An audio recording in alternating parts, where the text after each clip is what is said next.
Yo, this is your boy Basement Boxing Talk, and we coming to you live from the Basement Boxing Talk studios. And we gonna play this intro, and we gonna get started.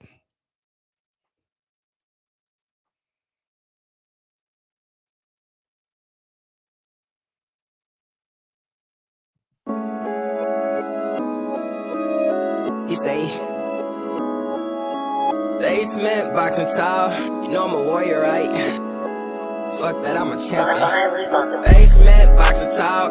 Left, right, jab in the hook. Better protect your jaw. 12 rounds if you can last. Better protect your fall. I got hits like Mayweather. You hit that round of applause. No question, the problem solved. Basement boxing talk. Left, right, jab in the hook. Better protect your jaw. 12 rounds if you can last. Better protect your fall. I got hits like Mayweather. You hit that round of applause. No question, the problem solved. I'm feeling cocky. I hit a thing to beat the ring, a booth up like I'm Rocky. ASAP, any opponent think they can stop me. I stay strapped, chop, tryna learn my moves so you can copy. You gotta give it your all. Gotta give it your all. When you're back against the wall. When you're back against the wall. When you the one people call. When you the one people call. To keep greatness involved. To keep greatness involved. Basement boxing talk. Left, right, jab in the hook. Better protect your jaw. 12 rounds if you can last. Better protect your fall. I got hits like Mayweather. You hit that round of applause. No question, the problem solved. Basement boxing talk.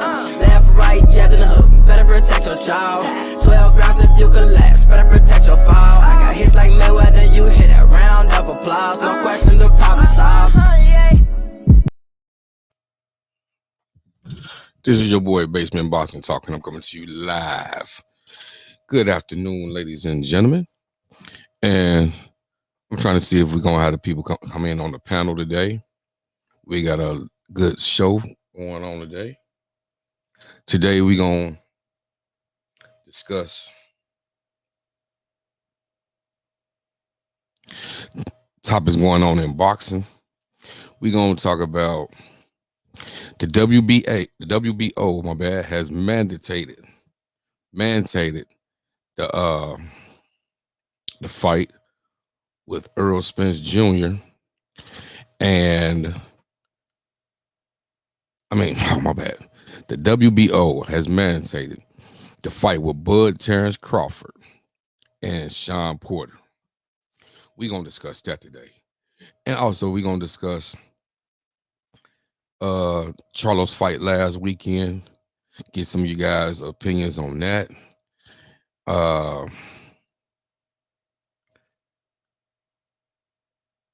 we're gonna be open for free topics. We're gonna discuss a lot of things going on in boxing today.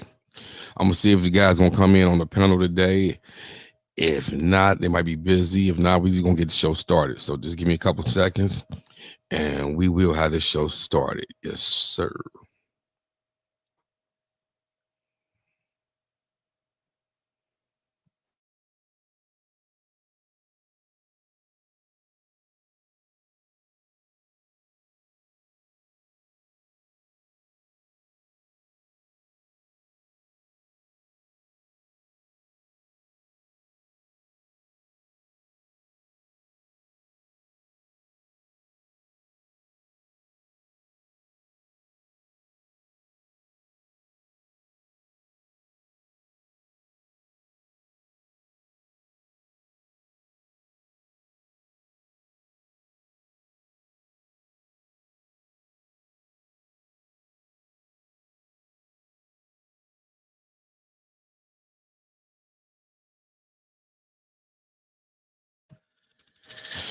Yeah, see if the guys join the panel. If not, we'll be just chopping it up.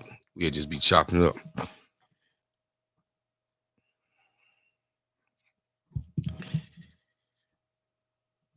It's kind of funny that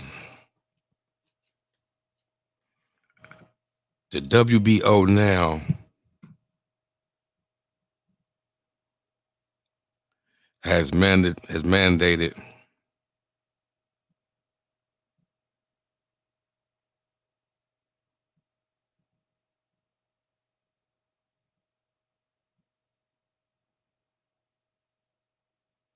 the WBO has mandated the fight between Terrence Bud Crawford and Sean Porter.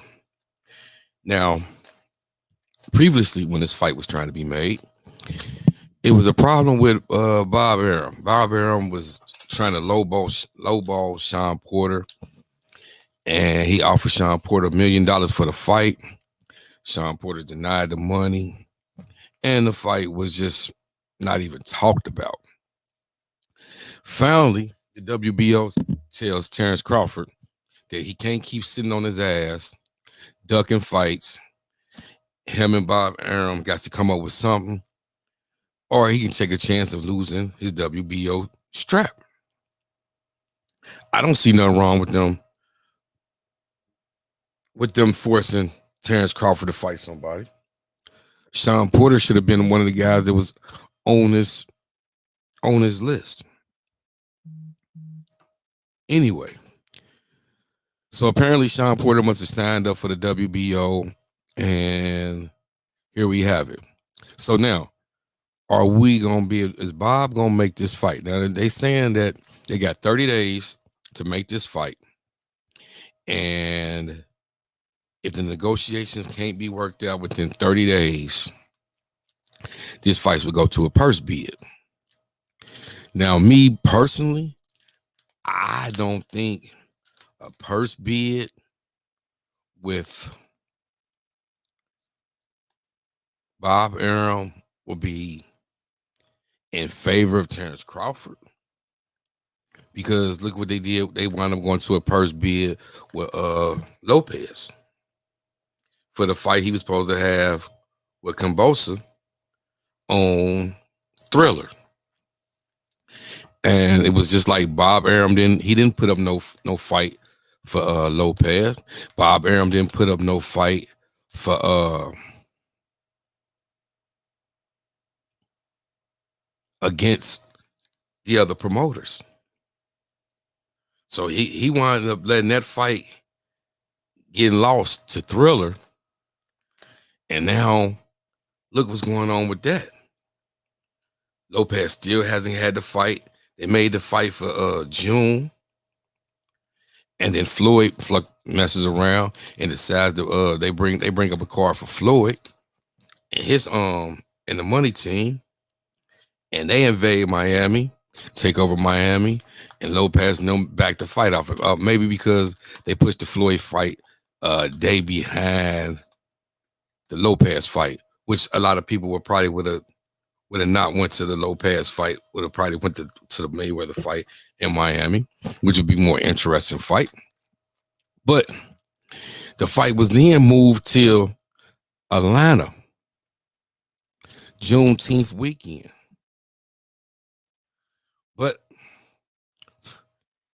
I guess they forgot that Gervonta Tank Davis was fighting the next week after that. So we had Tank Davis fighting the next week after, so they wind up canceling the fight again with Lopez. Then they come out and say that Lopez caught COVID. I'm not a doctor. I'm not here to say whether he caught COVID or not caught COVID. I just know COVID is a new duck. If you want to get out of something, I caught COVID. You want to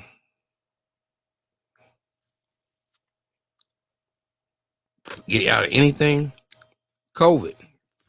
COVID is the new excuse. And it's a worldwide excuse. And people are using it. Not to get off topic, but look at Tyson Fury. Tyson Fury claimed he got COVID. Tyson Fury claimed his whole camp caught COVID. The fight was supposed to be tonight.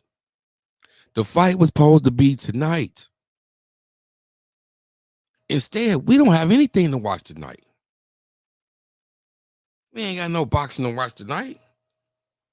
A lot of fans are ticked off.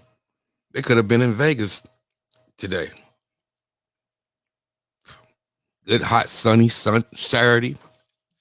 Great night for fight. Great night to party after the fight. But No, Fury's camp wound up saying they had COVID. Oh, they never even brought out the paperwork on that. Ain't that something? Ain't that something? They never even brought the paperwork out stating that this man had COVID. But the man was running around the press conference for the Deontay Wilder 3 with no shirt on, acting like he a rapper. Big chain on. And if you sit back and y'all go back and y'all notice, go back and notice. Look at Tyson Fury, the way he was acting at the press conference with Deontay Wilder in the part 3 fight. And then go back and look at how Tyson Fury acted at the press conference in the Deontay Wilder part 2 fight. It's like Wilder and Fury had traded places. Wilder came into the second fight press conference. He was hyped up. He was talking loud. He wouldn't let Tyson Fury talk.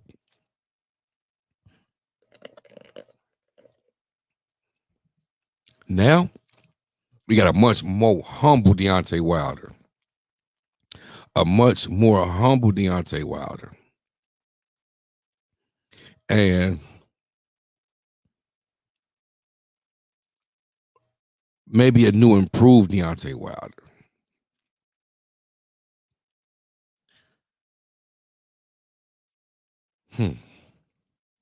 These are just some of the things that just go through my mind when we talking this boxing. When we talking this boxing. So, like I said, COVID is the new duck rule, the new duck game. Ladies and gentlemen, just understand that and know that we ain't falling for it over here. Your boy Basement, we ain't falling for it over here. We don't want no ducks. None of that. We want these fights to be made and be made legitly, and let us keep it moving. Let us keep it moving.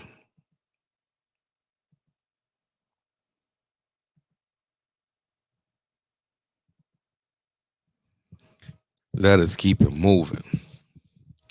Yep. So, the WBO has mandated this Terrence Crawford. I am so excited for this, bro. I've been waiting for Terrence Crawford to fight somebody for the longest, ever since he moved up to welterweight. We didn't seen him fight Amir Khan, the guy he won the belt against, Jeff Horn. Jeff Horn ain't did nothing since then. Maybe one fight since then. One fight since then.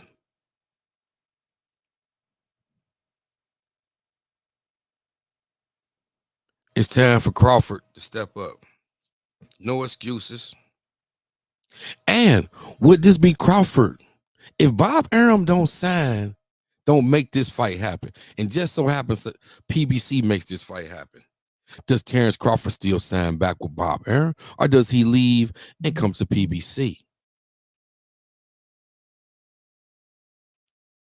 Does he leave and come back to PBC?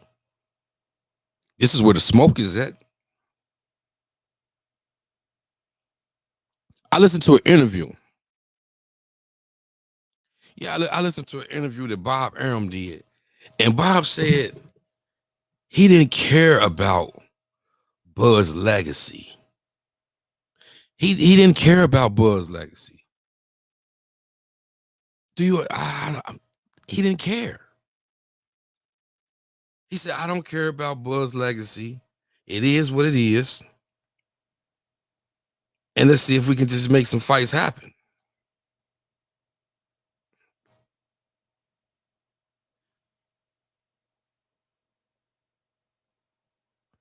Let's see if they can make some fights happen.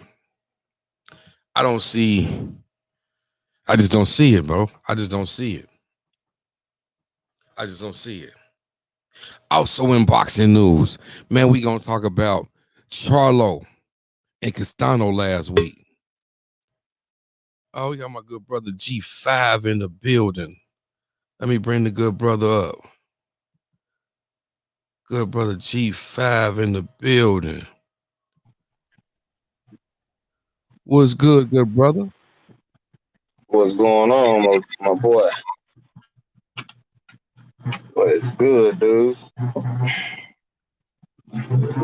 Same old, man.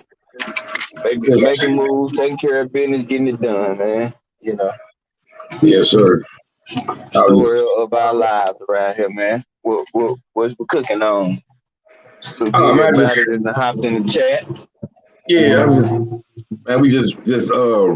I'm just cooking on a little bit of topics, man. The WBO, and try to mandate this fight between Terrence Crawford and Sean Porter. That's one of the hot topics. Give me your opinion on it. Well, I'm glad that they dropped their nuts and did what's good for boxing. Exactly. Honestly, if we allowed and waited on Bud to select and pick Earl and Porter and Thurman and all the other people that he didn't want to fight, we probably wasn't going to get them ever. So it's sad and it's good at the same time. The good part is that it's good for boxing. The sad part is that it took your organization, your sanctioning body, to mandate and force you to fight this man to get the fight. That's the weak part I don't like about it. You know what I'm saying? So exactly. You shouldn't have to be forced to fight one of the top dudes in the division when you clamored and said that you wanted to be undisputed and all that stuff when you first came into the division. And you was looking at Thurman and Pacquiao. Everybody else was obsolete until they start bringing Earl's name into the picture. You know what I'm saying? So, unfortunately, as good as a fighter as Crawford is, man, his mindset is not set to be great. He got the skill to do it, but when you have a mindset of wanting to be great, you're gonna move a lot different. You're gonna do things that some people may not want to do because you want to be great. If you don't, and you just want to rely on your skills and people to, pump you up, put you on a pedestal, then you're going to get this pussy foot that we get now. They say they want to fight, then they don't fight. So, I'm glad that he got a shit to get out the pot. You know what I'm saying? One of the two. Because, now if you go to first bid, it's going to be at a 60-40 split. So either way it goes, Bob Arum strapped the ball and chain around this dude. You know what I'm saying? When usually a mandatory usually get 25%, but you don't sell it, you done put your foot in your mouth so bad, they giving a mandatory channel to 40%. Hey, that's wild. They changed the rules off the back of your movements, and that's sad. Exactly. I'm glad you was able to touch on that, brother, because like you say, when they usually do a purse bid, the champion usually gets 75% and the challenger gets 25%. But on this notion, they say it. If this goes to a purse bid, it would be 60-40 Crawford. Now I wonder, and like you said, this is nothing but Bud's fault because lack of activity. Oh, we got my good brother, AK. Bro, I sent you the email, AK. You can come on, jump on if you want. But no, we were just saying that the WBO is trying to force this fight with Terrence Crawford and Sean Porter. That's all we were saying. That's all we were saying. We saying that we glad that Bud is actually being pushed a little bit into making a fight with a real welterweight. Something that we discuss about all the time. You know what I mean? He say, stop that. I know Bud's your boy. AK. But I'm just saying, I'm just glad because he hadn't fought a real welterweight. That's all I'll always be saying. And a fight with him and Sean Porter would be great. This would be great. This will give Sean a chance to be able to win another title. Hopefully, Sean can win, and then maybe we can get the rematch with Sean and motherfucker Spence again for another title. Since Sean didn't sit up here and have a mandatory rematch clause with Spence. What's your note, AK? How you feel about your boy Bud having to fight Sean Porter? I believe this is a great fight for Sean Porter. This is gonna be an interesting fight too. I want to know who Kenny Porter brings into camp to help train Sean Porter for this fight. I wonder who Kenny Porter brings in the camp to help him with this fight. With the Hey, probably Boots. They bring in Boots. That'd be great. That'd be great. That'd be great. But then also too, I'm looking as maybe like a backup trainer, because I know Kenny Porter brought in oh man, Mosley. He brought in Shane Mosley when Porter fought Spence. They brought Mosley into the camp and helped train him out. I just want to know. I just want to see who Kenny Porter brings in to camp to help build up they strategy or whatever, they game plan against Crawford. That's gonna be real interesting. You say bring in Boots and maybe his camp, huh? That'll be nice, because Boots he fights both hands, like almost like Crawford. He moves around something like Crawford. You say Barry Hunter, AK say bring in Barry Hunter. That wouldn't be bad either. That wouldn't be bad. I'd have seen Sean Porter's father and Barry Hunter. They cool. And I've seen them together before. So yeah, that wouldn't be bad. Maybe Barry Hunter. That wouldn't be bad. That wouldn't be bad. But then, okay, I got a question, AK.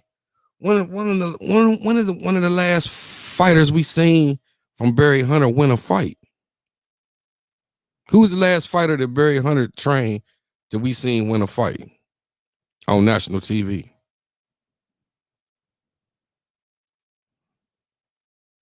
See, that got a lot to do with it too.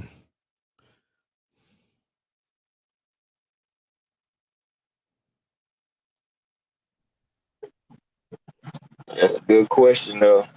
I mean, Barry Hunter, a good dude. You know what I'm saying? Yeah, he is. It's just who's the last win he had? I mean, you better off bringing in Virgil Hunter. Hey, I was gonna say that too, because Virgil Hunter already on the West Coast anyway. Mm-hmm. Yep. It ain't hard for him to travel from Cali to Vegas and get in. And yeah, I think Virgil would work a little bit better than Barry Hunter for Sean Porter. Yeah. The Sean Porter fight, because and then maybe I don't know, maybe he can get some sparring in with Boris. Boris was his name, Mario, who just fought Tank. Barrios, yeah. Here we go. We got AK in here. He gonna defend his Crawford. Man. Great fighter. AK, what's going on, good brother? What we talking about, man? What we talking about? Now we talking about the WBO and this fight, Terrence Crawford and Sean Porter. And we gonna talk. We're gonna talk about Charlo performance last week, and then we're gonna talk about why we ain't got a fight this week. And whatever else y'all want to talk about. But I'm pissed off that we ain't got the Wilder fight tonight. Man, who you telling? You're right. I took all work for this fight. Man. You see what I'm saying? You know how you have that gut feeling, when you got somebody, they do shady business, but you got to kind of work with their ass. That's how I kind of felt about this fight from the beginning.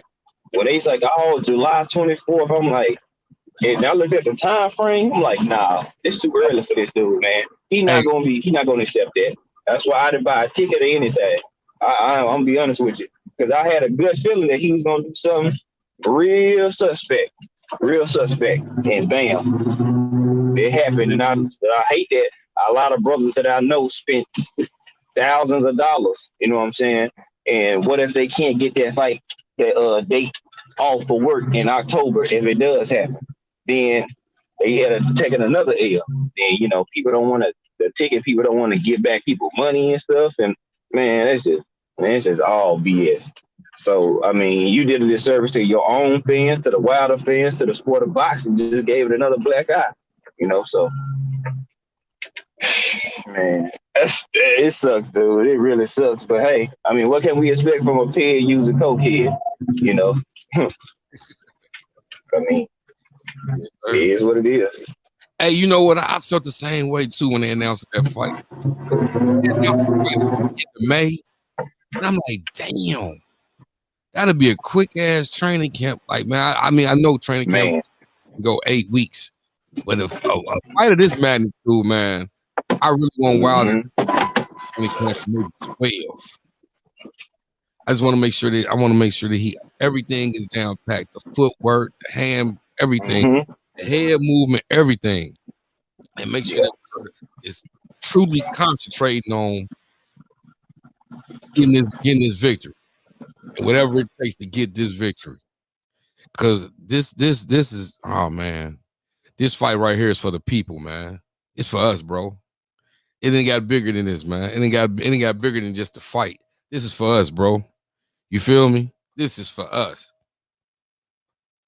AK looking like that. What's good, AK? Hey, man, come on, man. It's for us? Is it? It's for boxing, bro. Hey, listen.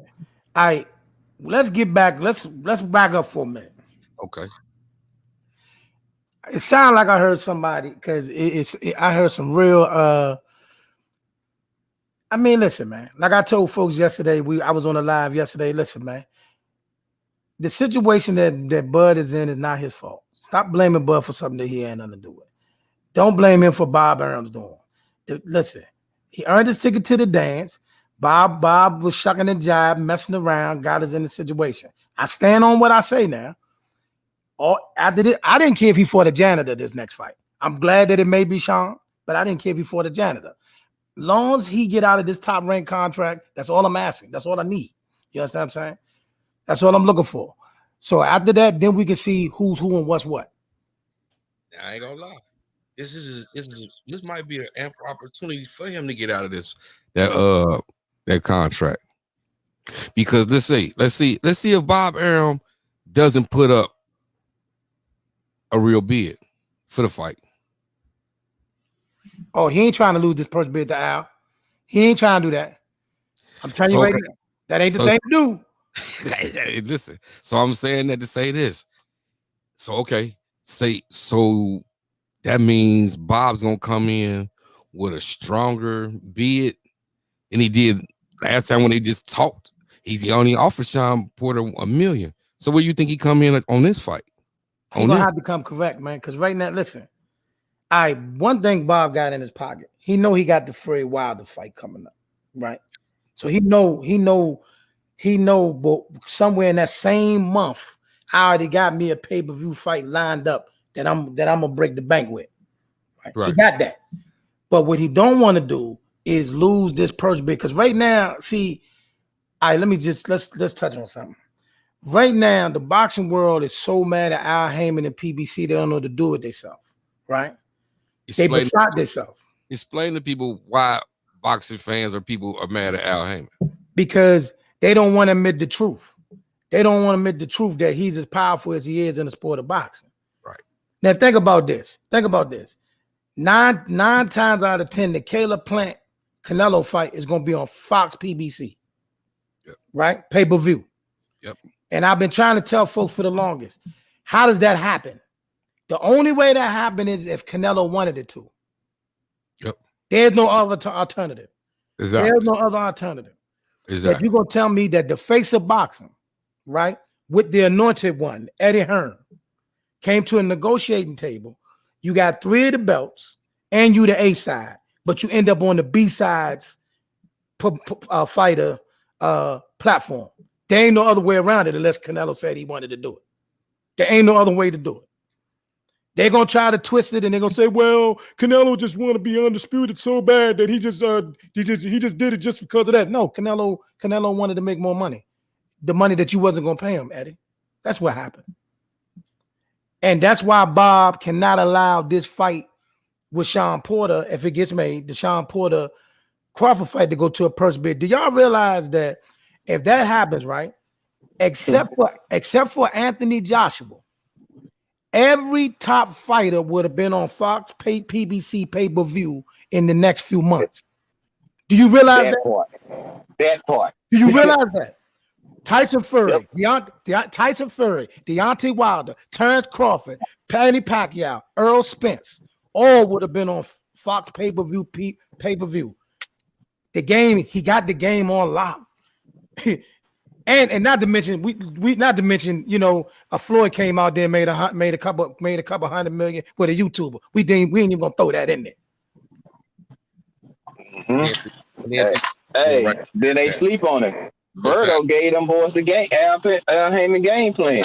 He told them, and Al Heyman don't hate nobody. He said, but he's gonna make it to where people have to come do business with him because he's gonna have such a deep stable of fighters where it's a tournament and competition. And what is happening?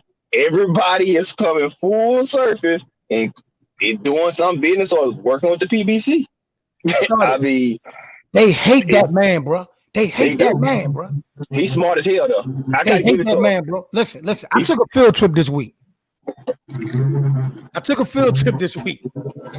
I snuck in a couple of lives and listened to what the other side is talking about. The stuff they say is crazy, bro. If you heard, bro, you cannot make this stuff up, bro.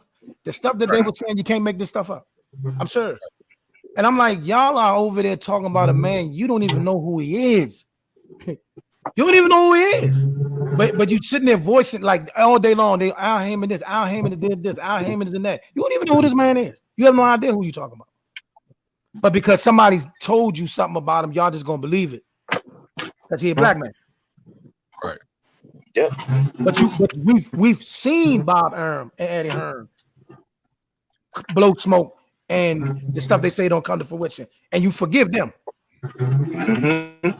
You hear me? Mm-hmm. But you want to crucify Al. Oh, and Al don't even talk.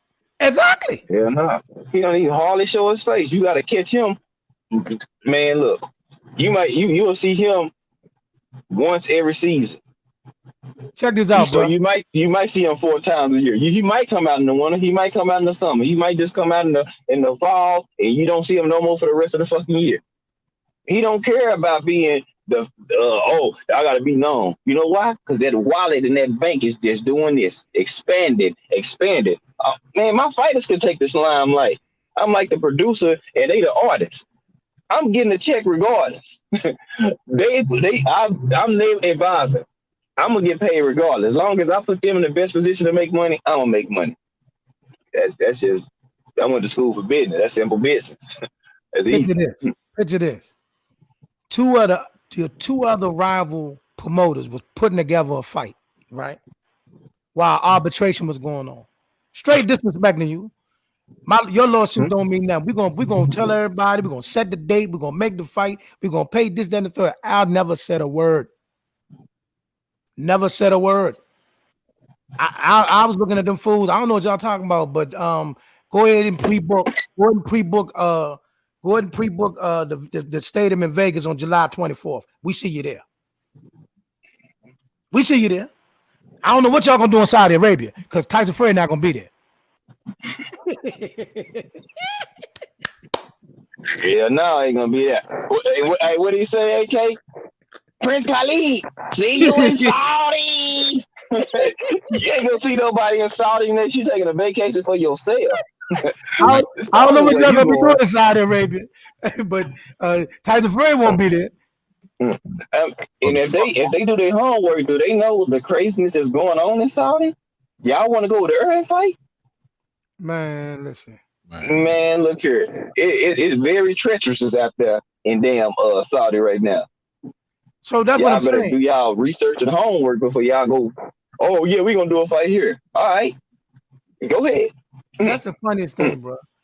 What like I said, so if like I said, if they let that fight go to purse bid and Al win that purse bid, man, I mean, what can you they're gonna hate. That lets Terrence Crawford know that Bob just said fuck him for the 150 millionth time. Man, he probably gonna let Al Heyman win the purse bid just so he could try to stick it and fuck Bud. Nah, they could. Because Bud will make more money. But now the fact that Bud want to leave, you know how you feel about talented black fighters leaving. You know what I'm saying? He don't want. That's why he didn't promote Crawford like he should have promoted. He didn't want. Exactly. Oh, I don't want nobody that try to make a lot of money and leave me like Floyd did. They know that's why he wasn't gonna be able to buy himself out that contract. After the Mayweather shit, he gonna make it hard for people to get out that contract, especially a black fighter. Bud was a fool. Bud was a fool for staying there in the first place. There's no getting around. Yeah, that was my thing. But I ain't gonna lie.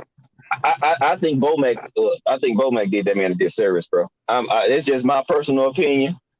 I think Bomac told him he was gonna sign and got some extra M or some extra cash under the table and tied his hands around his back. So told him PBC was gonna give him less money because he knew that he wasn't gonna get no extra bag with nobody else. That's just my opinion. I think Bomac. That's the thing. PBC is going to pay you less money up front. But what you make on the back end is what they don't teach you. See, that's the thing about all them PBC fighters is Al teaches them boys how to make money on the back, on the side, on the corner. So like all them young fighters, like when people be clowning like Earl and all them boys while they dancing in the videos, they don't know them boys making money while they dancing in the videos. I'm dancing around the video because I'm making money. Why I'm not in the ring, I'm still getting ching. That's what y'all don't understand. Yeah. That's why we dancing because he set them up. He set them up for success. Stocks, trades. They take portions of their money and put into something. And over a 2-year span, they might have made an extra $1 million or something. Shit, bro, I mean, even Drake. Where are the twerking in the video? If I got a message that said I made $4 million, I'd be dancing too. I'm not even in the ring. $4 million, I'm at home. Shit, boy. I dance all day. Keep sending them $4 million tickets. Do Bama's know Wilder got whole stores, bro? Wilder got whole stores. They don't know. They don't even know that, man. Wilder got stores in different states. Yeah, they don't even know that. They don't even know that, bro. You don't even know that you can go downtown by Saks Fifth Avenue and see a Deontay Wilder store. You don't even know it. Hey, and that's crazy too, because you got to think Wilder probably making the most money on PBC besides Floyd. Yeah, he is. So best believe he got some real live investments. Man, listen, man. He got some real live. If we see guys like Charlo's and Spencer's who set up and they got they shit going on and they shit popping right, and Wilder making double and maybe sometimes triple the money that these guys is even seeing, maybe 4 times some of the money they seeing, you know Wilder got to be set up. I mean, listen, I wouldn't be surprised Deontay Wilder already made $100 million. I wouldn't be shocked at all. I wouldn't be shocked if he got over $100 million already. And that's the thing about it. See, I don't understand what made these guys like. You notice Devin Haney didn't re-sign with DAZN. Okay, so now what is he doing? Is he going independent? He going independent. But listen, this is what they do. They sunning Eddie Hearn right now. Hey, listen, Eddie Hearn ain't getting the top fights. I told you, listen. Eddie Hearn promised them that he was gonna get them top fights. He never got top fights. Check this out. I knew the situation that was gonna tell me everything I needed to know about DAZN. I circled it. I told everybody that's talking about, because you know how long you know how long people kept running up on me. Oh man, DAZN this, DAZN that, DAZN this. You see DAZN that, DAZN that. I said, listen, all I want to do is see what they do with Boo Boo Andre. That's all I want to see. That's gonna tell me everything I need to know. And when I saw that they couldn't get that man to fight, I said, "Listen, man, you a black man, a dead man walking on the zone." Yeah, you're right. He went to the zone to get those fights and still ain't got him. They blaming Charlo. Now He left PBC, right? nah, he wouldn't sign with PBC. So who was he with before then? This is what happened. He wouldn't sign with PBC. Then he did a side deal with Rock Nation. Then he changed his mind with Rock Nation. That's what he was, Rock Nation. He was with Rock Nation, and Jay-Z and them couldn't get the fights. No. He didn't sign with Rock Nation. He didn't sign. Nah. He let Matchroom get in his ear. He let Eddie Hearn them get in his ear. You know, Eddie Hearn, before the zone, Eddie Hearn been around a long time, bro. Eddie Hearn ain't new to this. Eddie Hearn been around. It's just that he finally got some people over on the other side to invest on. That's when he decided to say, hey, let's do the zone and all that. They've been around. Listen, all he do is snoop around PBC fighters and try to get them over there. He tried to sign everybody under the sun. Ain't none of them go. Right. You know what I mean? He been chopping it up with the Charlo brothers. He been chopping it up with Earl and them. The boy, they mess with you. You know what I'm saying? But I circled that Boo Boo Andre situation because I said, listen, I want to really see what's going to happen with this Boo Boo Andre situation. Is he going to get the Triple G fight? Is he going to get the Canelo fight? He can't even get Jaime McGee.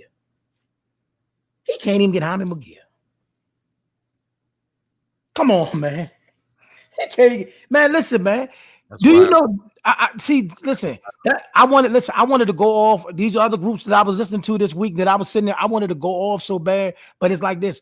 It takes so much to get to them, to get to the point you need to make, because they're gonna throw all kinds of nonsense in the way and stupid stuff that is like by the time you get to the point, it's like, man, it's been 2 hours. I don't even feel like talking about it no more. Right. Because the stuff they say is goofball, bro. Listen. But listen, man, some of these people, they gotta say goofball shit just to keep shit going.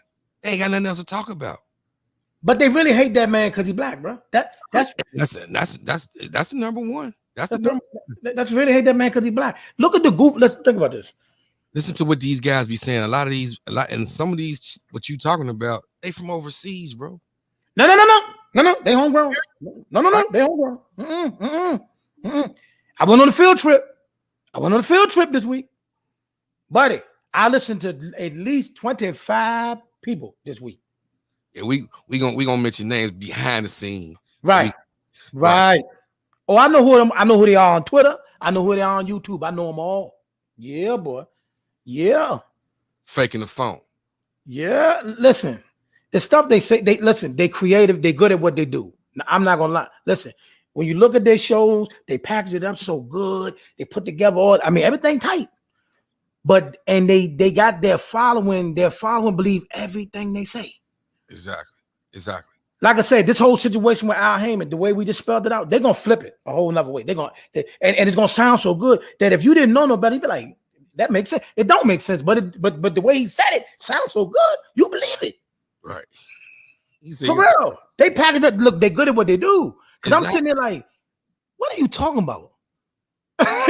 Do you hear what you just said? Like they say, okay, like anything they think discredited a PBC fighter or anybody over there, they run with it. Like they was like somebody literally in the comment section brought up, oh, you remember the time that AJ and Floyd was at an event and all the girls was drooling over AJ and Floyd was sitting there looking dumb? Who says that stuff? Who says that? Right. Who the fuck? The people over there didn't even know who Floyd Mayweather was. Are you high? Man, that man can't go nowhere on this planet.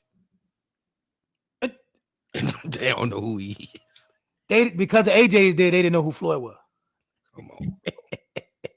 Come on, bro. Talk about one dude posted. Now listen to this. Now this was so funny because AJ was the same motherfucker training in Miami, and motherfuckers ain't know who the fuck he was running up and down Miami Beach.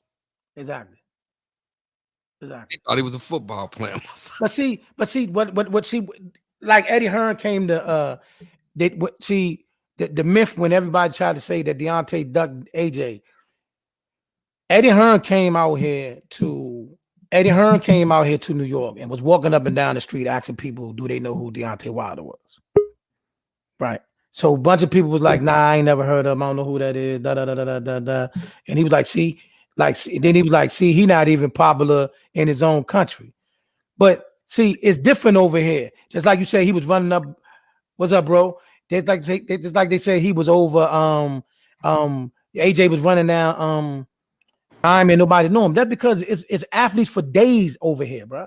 Deontay Wilder got to compete with LeBron. Deontay Wilder got to compete with the Greek Freak. Deontay Wilder got to, it's a rack of people: football players, basketball players, rappers. It's too many people around here for him to compete with. For you to be, because over there, what you got? 2 sports: boxing and soccer.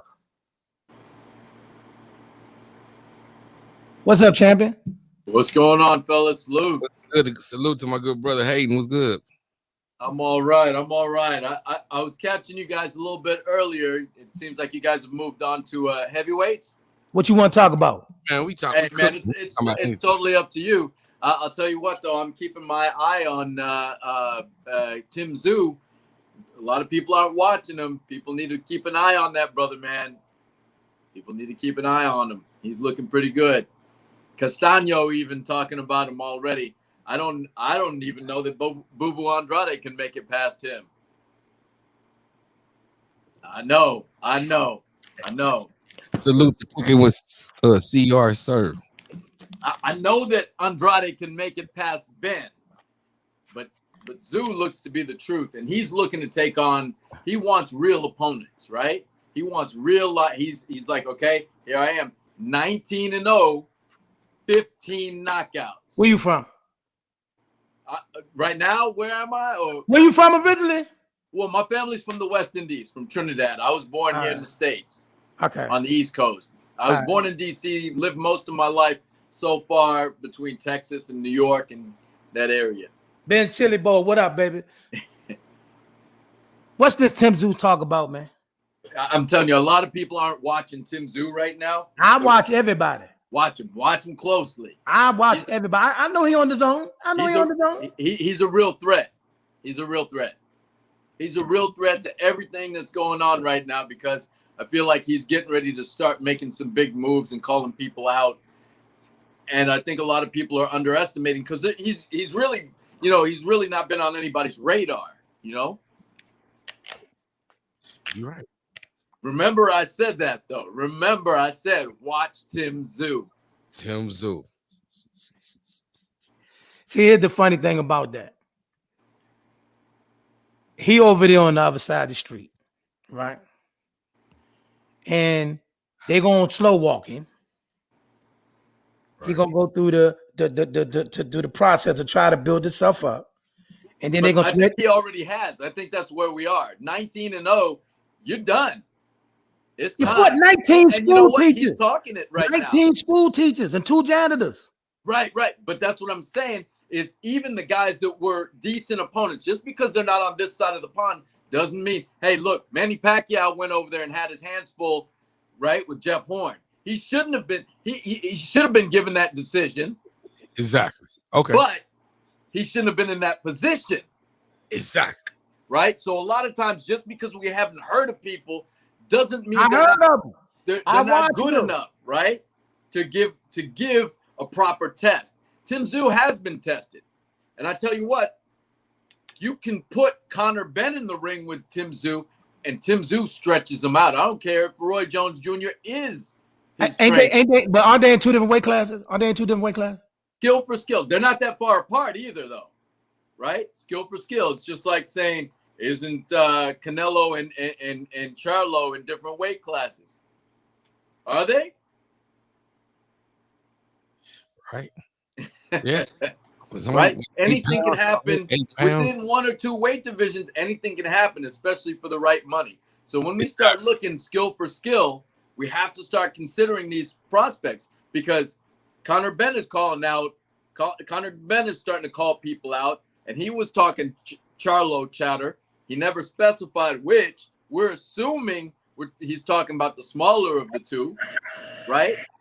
But then he can be talking about Zoo as well. I don't think we'll see that for a while because he's kind of in the same place as Zoo, but skill for skill, he's way better fighter. All right, so he did fight Dennis Hogan and Jeff Horn. Now, those are the only two people he fought that we know who they are. Right. Now, he did knock both of them out. And he knocked them both out decisively. He did knock them both out. Right? He did knock them both out. Easily. It's like saying Roy Jones knocked out Ricky Frazier or, Orland or, any of those. We were like, who? But it didn't diminish who he really was. When we looked at what we were looking at, we knew what we were looking at. Roy looked special against even guys. I knew who some of these guys were that Roy was on, Brian Brandon and guys like that. I knew who they were. So I know what they're supposed to look like against other opposition, right? Some of those guys were tricky. Some of those guys were tough. Some of those guys and Roy made them look less than ordinary. He made them look amateurish. Tim Tszju's starting to do that with some of these guys, right? And you look at records and you look at who those guys have fought. Don't just look at who he's fighting. Look at who these guys are fighting too. Look at their resumes. They're in a little bit tough sometimes. Some of these guys are deceptive. Tszyu is making these guys look ordinary and beyond ordinary. He definitely does carry punching power, but he has good skill and he has a good chin. I don't know that I can say that about guys like Conor Benn. And after what I saw with Charlo and Castano, I think Castano would have more than his hands full. And they're talking about it. I think Andrade. Do you think Andrade beats Charlo? Which Charlo? Big Charlo. Big Charlo. Big Charlo. You know what? The fact that you had to ask which Charlo lets me know we're not fully invested. Because that implies that there's a Charlo he may not be able to beat. Otherwise, you would have just said, yeah. It doesn't matter. Right? Somewhere in the recesses of our mind, while we're rooting for Boo Boo Andrade, we're not quite convinced. We're still not quite convinced. So okay. For him to show up at a press conference talking noise to Canelo, you can see Canelo going, why is this guy here? Who have you fought? Who have you beaten? At what level? You know who you're talking to? You're going to walk into my house during my press conference and not say, hey, excuse me, champ. You appear to be the best, and I would like to fight the best. You came right out, guns blazing. I'm sorry. I have not seen Boo Boo Andrade beat anyone decisively to the point where, here's what I see. I see a superstar talent in the first 4 rounds, 5 rounds. Then I see a mediocre talent in 5 and 6, right? And then 7, 8, 9, and 10 hanging on to his lead that he built early, but hanging on while somebody's closing the gap on him. And then 11 and 12, he does just enough to stave them off and not get. Isn't that what we keep seeing from him? Have you seen him go through at the highest levels and just dominate someone and stop them or fight them all the way through? 3 minutes, round to round, bell to bell. I haven't seen that from him. That's why Andrade gets the big raspberry when it comes to showing up at a press conference with Canelo. Show up at a Charlo press conference because Charlo has moments, but don't go straight for Canelo thinking you deserve a shot. You are owed a shot at Canelo, that he's ducking you. I don't think Canelo's ducking anybody. I don't think Canelo's ducking anybody. I think Canelo genuinely feels like he can beat anybody until he can't. Yeah, and I agree with that. I agree. Listen. I know the last part you just said, but Charlo didn't call him out, and he ain't made a fight with Charlo. Who? Canelo. Now, Boo Boo, I can agree. I can agree with Hayden about Boo Boo, man, because Boo Boo is yet to impress me. Period, bro. Boo Boo Boo is some baby shit. Boo Boo baby shit. Yeah. You know what I'm saying? And I don't think. Honestly, it's crazy right now, I don't think there's any of us that wouldn't be rooting for Boo Boo to win his fight. I'm not a Boo Boo hater. I'm just not. I want to be a believer because I know I've seen some moments, but I haven't seen him from bell to bell, round after round, put down that kind of work. Let me know when I get it. To definitively dominate somebody that I believe in the way that he is expecting the accolades for. I can't give him those accolades. I haven't seen it yet. I'm looking he for struggled. Right, I see him struggle and have laughed too much. You know what I'm saying? Against C-level opponents, like we never heard of. You like, how are you struggling with this dude? Granted, if we knew that this fighter was upcoming and had some clout or some solidarity about their fighting game, then cool. But it's UK fighters out of that machine, that factory pump out, and you struggling with people like that. And I'm like, bro, cross the pond and fight like you an American fighter. You know what I'm saying? Take on a challenge so you can be battle tested when you do have to fight those 8-level competition guys, because it is levels to this. If you've been fighting C-class fighters so long, when you get in there with somebody that can match you, and when you hit them with something, they look at you like, oh, that's a good shot. You got to do more than that. Then some people, they can't handle that. You know what I'm saying? Because they used to people folding when they hit them with their best shot. And, that's one of my things I had with Bud. It's like, I believe you're a great fighter. You got the skill. But until you beat somebody that I see that's worthy or either equal to you, then I don't feel like you're going to be battle tested. Now, that don't mean that. All right. When he come back. Yeah, when he come back. Let me say this here. Let me tell y'all the story. See, at one point in time at 154, right? Boo Boo Andre was a champion, right? Guess who his mandatory was a champion. Listen.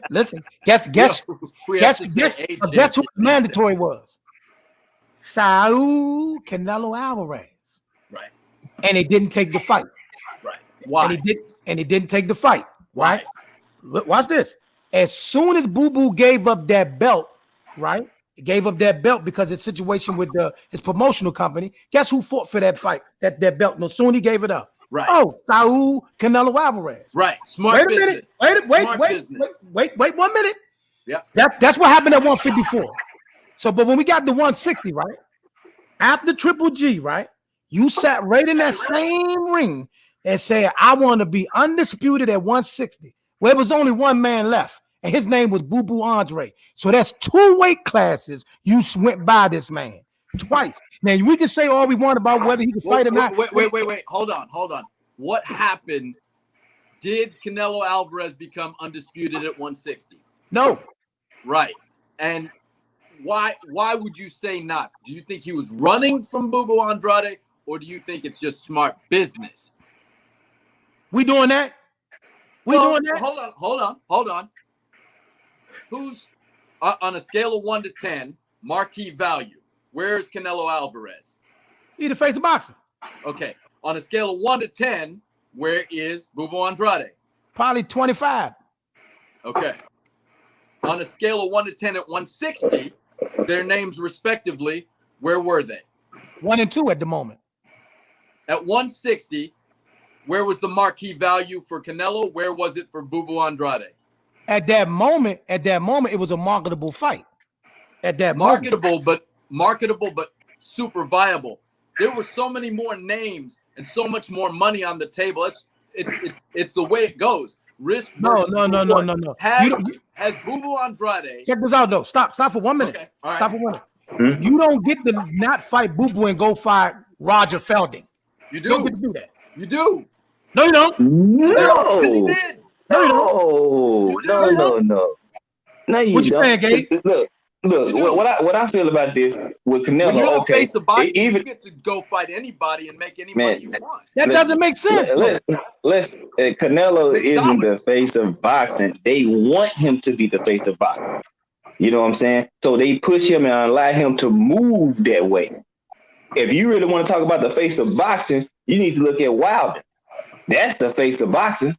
They not gonna give him that same credibility because hold on. No, because even if Wilder don't have a fight, if you do a stream of battle, it's gonna do numbers. It's gonna do numbers. Anytime he hop on anything, people tune into it. People don't tune into Canelo as much as they used to. Now, Canelo used to be the face of boxing. He did have it on Smash. At this point now, Canelo is not the face of boxing. Now, he's still a great fighter. He one of the faces, but he's not the top dog, not the face. I see what you're saying. I see what you're saying, but we got to go back to 160 when Canelo was at 160. Wilder was not yet the face of boxing, was he? You're not getting off the hook. You're not getting off the hook, Hayden. No. That's mine. Listen. After the Triple G fight, right? This is when the zone deal got cut up and all that, right? Right. He's with Eddie Hearn. Boo Boo's with Eddie Hearn. You with Golden Boy. Y'all both on the zone. Y'all have an opportunity to do an undisputed fight. Now tell me this. What's so important about 168 that you couldn't do it at 160? More money. It's not more money. No. It's not more money. But he want to be undisputed, though. Hold on. How many fights did he have between 160 and 168? He done fought 5 different fights since then. More money. That's more money along the way. So right there. No. Right? No. Why I got you right there? Each one of those hold on. Each one of those fights less dangerous than Boo Andrade. Less dangerous. Right? Less so dangerous. Collected free money all the way up there. You know what you just said to me? That's ducking. That what? That's a duck. That's ducking. That's a duck. That is a duck. That's a duck. You just described or a smart business duck. I need everybody on the panel to vote. Did you just describe a duck or no? To me, a duck is it a duck? Here's an even money duck. You're a draw. I'm a draw. I love you. You're actually bringing something to the table in terms of money and following and all of that, right? And I'm doing the same because that's what he said. Basically, at that press conference, when he looked across, he was like, "Who are you? Who have you fought? What are you bringing? You're coming to my table to eat. But give me 1 second. Give me 1 second. I don't need you. Give me 1 second. Give me 1 second. Here's the funny thing about that, though. See, when we talking, it's two different things we talking. Are we talking the best fighting the best, or we talking the financial situation? But here's the thing. Got to talk the financial money talk. Check this out. Check this out. This is prize. Watch this though. You know exactly who Boo Boo Andre is. Oh, I do. You're sitting, listen to me. You're sitting beside his promoter. You're sitting right beside his promoter. You know exactly who he is. Yeah. You know exactly who he is, and you knew before that. Matter of fact, you know Eddie Hearn. Watch this. You know for a fact that the only reason Boo Boo Andre is even in that press conference because Eddie let him in there. You know that. You knew that before. Of course. They just made more money off of letting Boo Boo talk. He fell for that. He's still not going to get a shot. And you know what? At this point, I don't know that Boo Boo can make it past Luis Arias. Knock it off. Seriously, the Luis Arias showed up and sent Jarrett Hurd home packing with a loss. With a loss. That's a different situation. Much bigger. That's a different situation. Much bigger, supposedly much stronger, and supposedly much more skilled. I've heard people on this show talking about Jarrett Hurd. Haven't heard anybody saying anything about Jarrett Hurd after. But what I want to talking about. Hold on. You're not gonna disrespect my homie. Hold on. You're not gonna disrespect the homie, Charlie. You're not disrespecting the homie. Let me say I won't disrespect him. I'm not saying he's bad. What I'm saying is what we're not taking into consideration is where's Luis Arias right now? Who's calling him out? Who's talking about him? Bro, listen. You caught my man. Listen. Hold on. Let me say something. AK. Go ahead, bro. Go ahead. Arias, he's good. He got power. He can pop. He can fight. Now, Hurd, I don't think he should have hopped back in the ring so quickly after you losing your father in your corner when that's your trainer, your mentor, and all this father figure, big brother figure. Look at Tony Harrison after he fought and came back and lost his father. That's why I think people need more time before they just throw somebody in their corner, because it's more than just. Andrade get rid of Tony Harrison? Yeah, I don't know. I don't think so. See, I don't either. But I know Canelo can. Yeah, look, nobody ever. Look, the thing is, nobody ever said Canelo couldn't fight. Canelo a hell of a fighter. The way you move and the shit that you do outside of the boxing ring that can affect things that go on inside the boxing ring is the problem.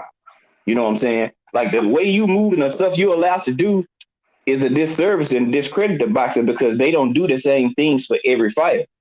So it does look like they do whatever they can to cater for you and do all this other stuff. When you're doing a disservice to boxing. If he the face of boxing, you won't have to promote and pump nobody up like that. Them showing up and being on the TV or putting their face on the camera is gonna make people come. That's why I say the face of boxing, it don't matter what you do. Canelo didn't need Boo Boo Andrade at that press conference. No, that's not the point I'm making though. The point is, if you're the face of boxing, your numbers and everything is going to show that. Right. You know what I'm saying? You don't think Canelo's numbers are showing that? Hell no. Not like it was. No. He from 5 years ago to now, Canelo numbers have dropped drastically. Yeah, well, okay. So hold on. Let me get my Exactly. That's the point. If you say you want undisputed, or if you want to be real on Andre, coming from 154, his buzz was high because he was a killer at 154. When he went up, hold on. His name was big because he came from 154 with all that heat. That was the best Andre that at 154 coming up. He got lackadaisical when he came to 160 because he wasn't getting that fight that he was trying to get. Now I thought his name was big-ish, but I never felt it was superstardom level. No, what I'm saying is when people think of Andre, when he made his name, they think of Andre coming from 154 when he actually was doing all the shit that people would like to see.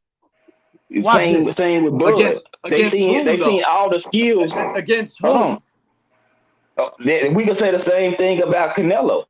Let me make one point. Know what I'm saying? I don't know that. Now, watch this. Hold on. Watch this. Stay at 154 for 1 minute. Watch this. Y'all, you do realize that Boo Boo was the first out of the crop to get a belt at 154. He was the first one to get a belt. Now watch this. While he was fighting the 154 pounders, what was Canelo doing? Fighting a bunch of welterweights. Chito Lopez. Getting paid, right? Getting paid. Shane. Fighting Floyd Mayweather and people like that. Yeah, but I'm saying, Josito Lopez. He got a fight faster than Boo Boo Andrade. Josito Lopez's name, as a matter of fact, in the boxing world, for a while, Lopez's name was bigger than Demetrius Andrade, and you can't dispute that. Hey, brother, I believe you. I believe you got a degree. I can say that. I believe you got a degree in business. I do. But we're not talking about business. We're talking about the best fight. We have to. It's the business of boxing. Okay, but what? Okay, can we just get one? Can we get one thing agreed? So you know what? I what you described with the duck? Because you're like me. Your instinct says, let's talk about this from a fan's perspective, and I love that, and I respect that, and I wish that's the way it was, but it just isn't. That's the problem. I love you. So, you described the duck. Can we get it? Can I get it? Can we vote? Did he describe a duck or no? I don't think so. Hey, we're too ignorant at this point. Stop trying to stay neutral. If this were 20 years ago, that's a duck. But today, it's a duck. Then it's a duck now. That's not a duck. It ain't a mongoose. It's a duck. That's not a duck. It's a duck. That's not a duck. The only thing is that business move. And if you call Floyd Mayweather right now, he'll tell you that's a strategic business move. Don't do that. Floyd ain't do no stuff like that. He did. Who? What happened to the fight that was supposed to happen with Stevie Johnson at 135? Are you out of your mind? Stevie Johnson, he avoided that fight. Are you out of your mind? Started talking about it with the champ, Stevie Johnson. Time out. He left the division. How long listen. How many fights did he have at 135? Watch this. I'm gonna say this for Stevie Johnson. I'm gonna say this for my man Nate Campbell, and I'm gonna say this for the other man that running his mouth. None of y'all wanted to see Pretty Boy Floyd. Stop that. That's not money making. Stevie Johnson sure did. That's not money making. Stevie Johnson sure did. Stevie Johnson. We're talking about the same Stevie Johnson who held on to that world title, didn't lose it till he lost to Castillo. The same Stevie Johnson who beat most of those guys, including Vernon Forrest, Andrew Lewis, all those guys in the amateurs coming up, who fought a 6'1" Mexican in Cesar Bazan twice for a Mexico. I love Stevie Johnson. I love Stevie Johnson. Come on, you can't love that much because you wouldn't know. Back then, he wouldn't about strategically moving. Okay, all right, let's go around the panel. Who in here think that Stevie Johnson could have beat Pretty Boy? Not money, man. Pretty Boy. At that Pretty point, Boy. The one that used to let his hands go. The Pretty Boy. You know, Pretty Boy used to let them hands go, boy. Pretty Boy he was knocking you out. Hey, listen, Pretty Boy used to let them things go, boy. So did a lot of guys against Stevie Johnson. Slim, but with the accuracy and the speed of a Floyd, Stevie Johnson was lighting back. I saw 2 videos back then, and I was in camp with one, right? But I wasn't. I love Stevie. I saw 2 videos. Listen, I love Stevie. I saw a video with Stevie Johnson and a video with Floyd, each respectively sparring with Paul Spadafora. And what? He playing dirty. He playing dirty. I'm just saying. Back then, he playing dirty.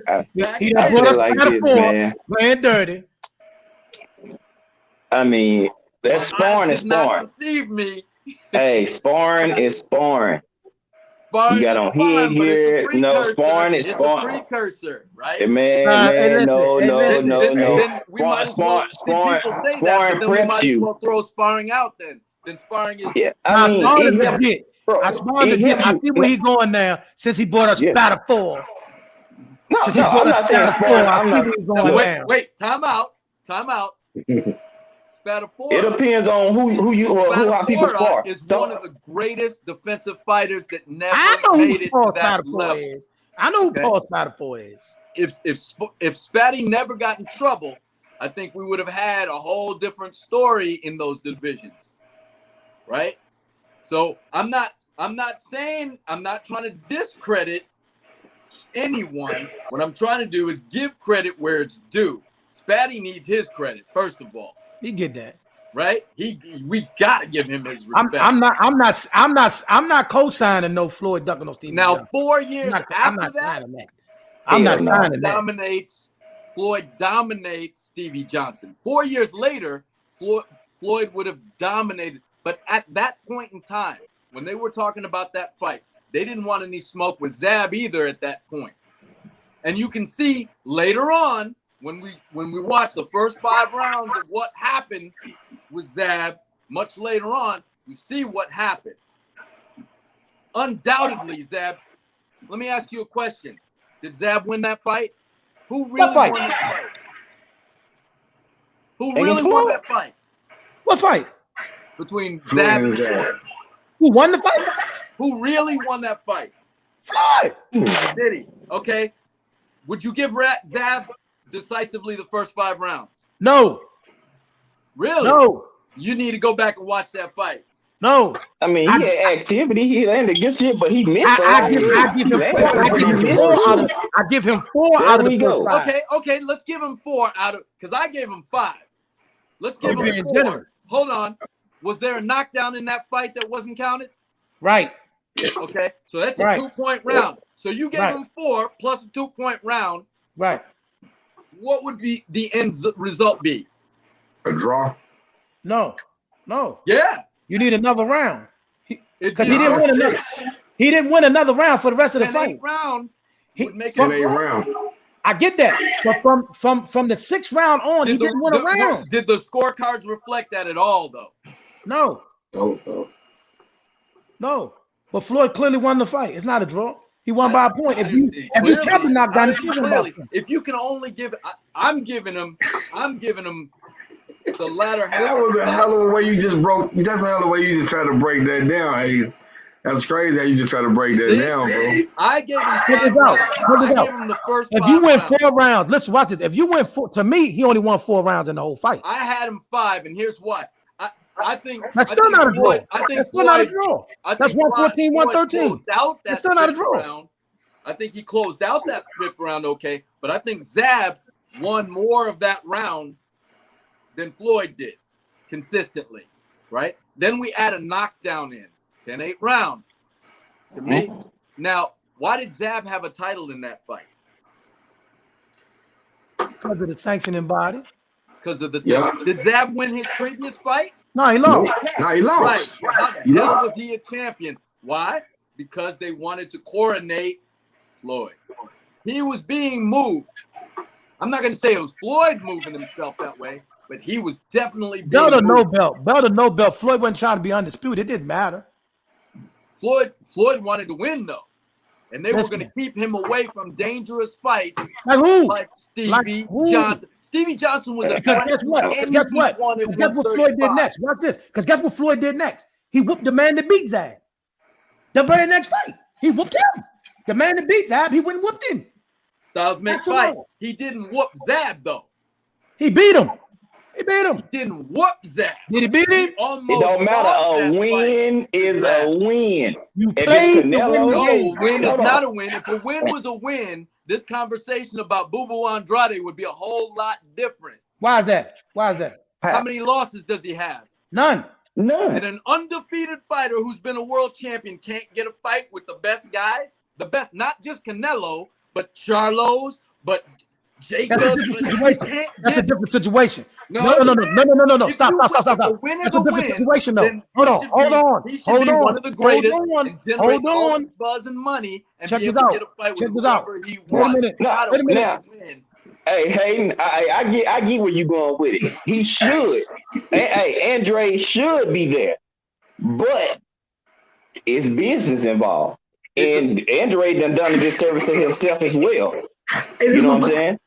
Hey, Andre done a disservice to himself. He fucked himself by signing a contract to a fight and pulling out. You just didn't fuck yourself with the Charlos. You fucking yourself with a lot of people. Because how do they know you're not going to pull out? You get it. You know what I'm saying? So I went to school for business. I understand business. So from a fan's perspective, check this out. Hayden. We have to consider the Watch business. This. Hayden, here's the thing though. The Charlo boys hate him for real. They really don't like him.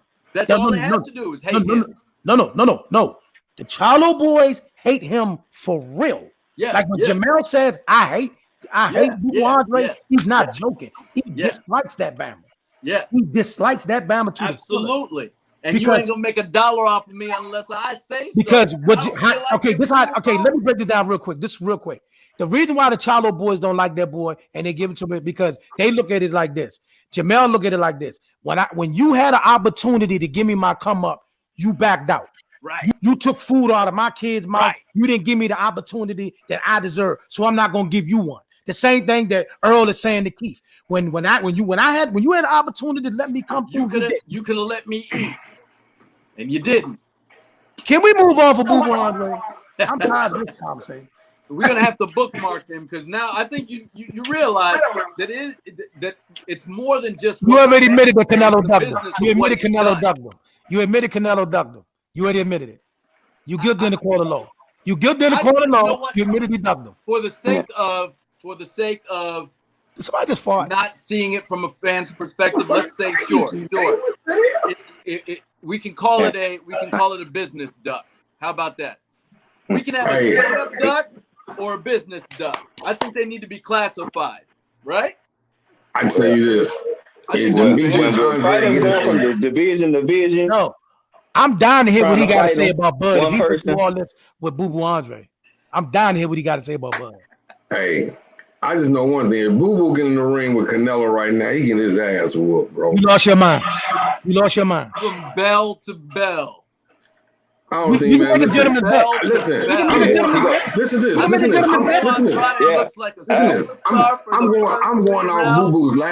I'm going off Boo Boo's last fight. We can make a gentleman's bet.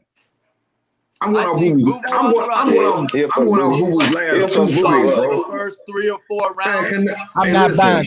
And then Canelo banging them to the body. It might be a good reason that Boo Boo ain't fought Canelo. Let me ask you something. Based off who? Man, Based I'm on just, who? I ain't Based been on who? impressed. Callum Smith? Roger Man, Feldman? No, listen. Billy Joe Sanders? Man, just go back. Just go back to Boo Boo's last 2 fights. And how long it's been since Boo Boo fought. So imagine ring rust along with his performance in them last 2 fights. Boo Boo fought not that long ago.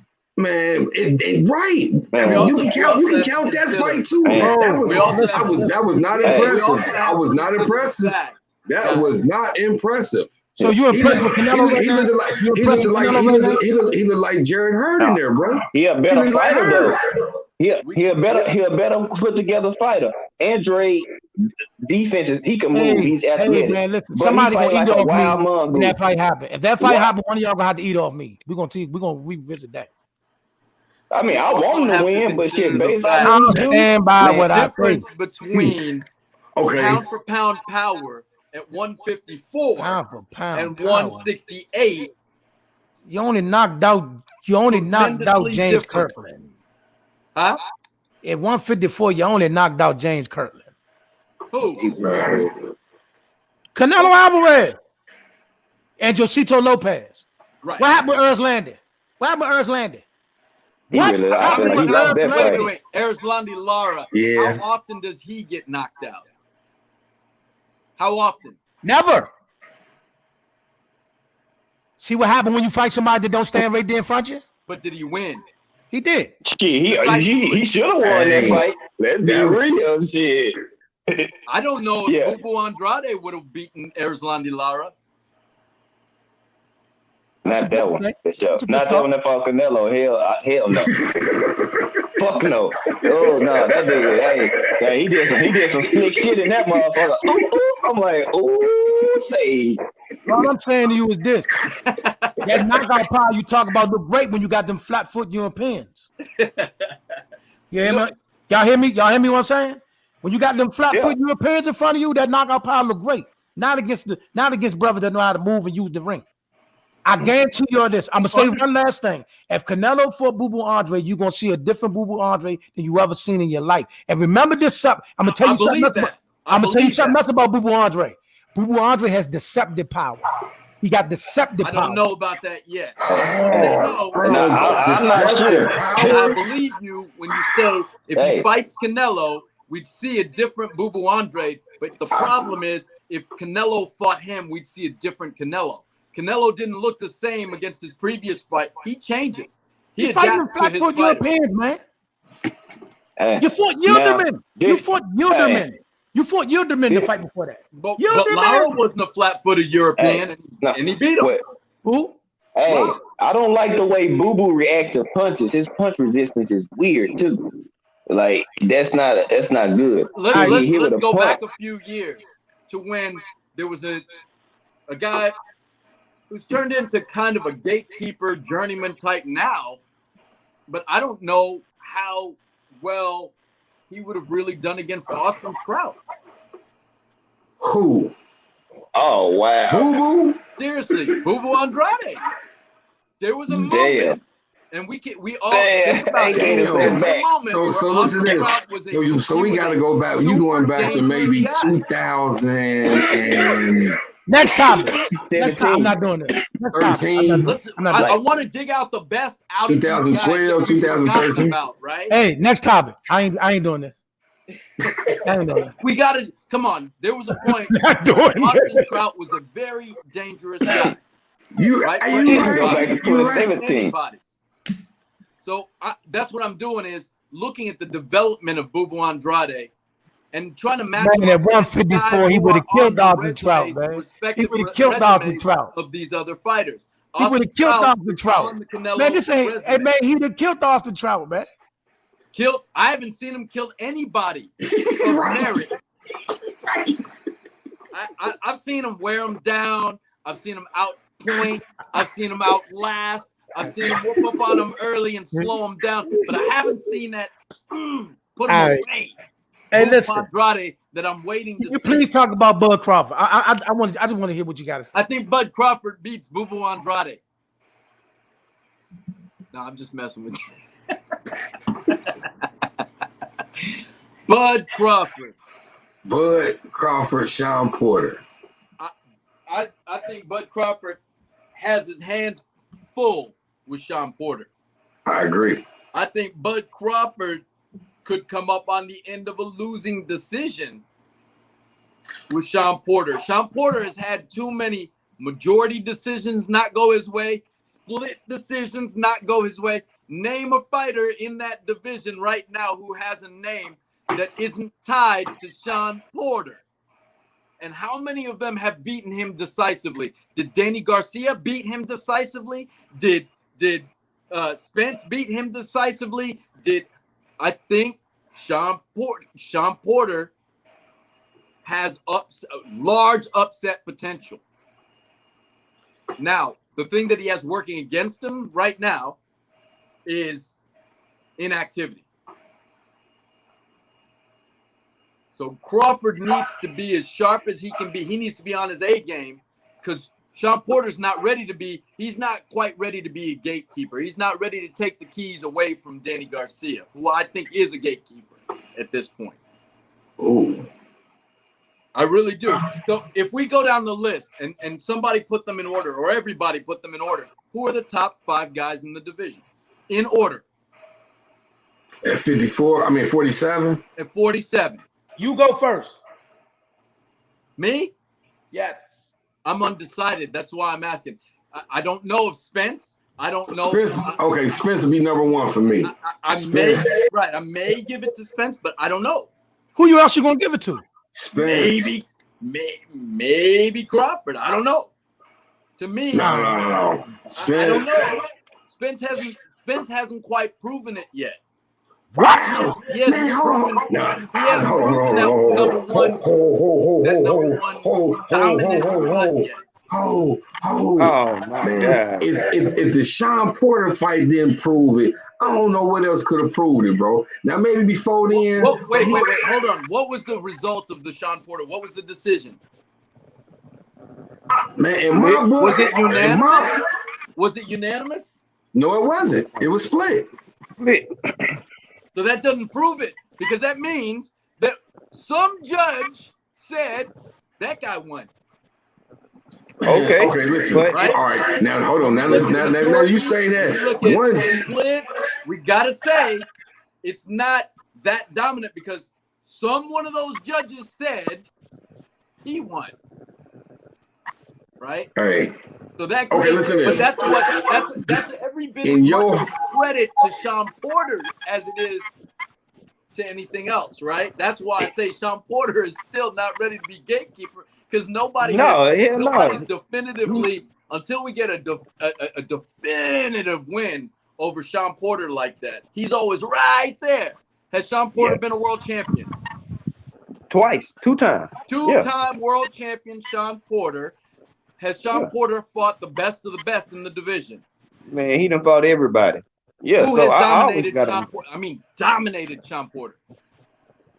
Manny Pacquiao? Only one, right? And it takes who I call pound for pound the best, right, over these years to have done that. Say what now? What did you just say? Manny Pacquiao, I call pound for pound because the literal sense of pound for pound from 106 on up, right? Cut the nonsense. Because of that many world titles from that small to where he is now. We don't got enough time for me to dissect that. We don't. I mean, it's pound for pound, right? So we've got to consider the pounds, the actual literal pounds for pounds. If it weren't for Manny, I would have to go with Floyd. But Floyd turned pro at what weight? Man, how did you get the Manny not just a few pounds? When we talking about Bud Crawford and how many divisions north of Manny Pacquiao? Division after division after division. That's what decides pound for pound mostly. We talking about 147. We're not talking about Jr. dominated pound for pound. Why? Because we just saying 147, bro. We just saying who the best at 147. Right. But what I'm saying is it took the best pound for pound guy to dominate, to turn in a dominant performance against Sean Porter. He didn't fight Sean Porter. It took. Did you ever see the sparring sessions with them? He's the only one that has dominated Sean Porter like that. You never saw that? Only one. Are we doing that? Unless somebody can. Well, that's the only. Because if you want to use sparring, right, you do realize that Earl looked better against Floyd and sparring than Manny and Canelo put together. You do know that, right? You do know that, right? No, you do know that, right? Against Manny and Canelo? No, I said Earl looked better against Floyd and sparring than Manny and Canelo looked against him in the ring. Okay.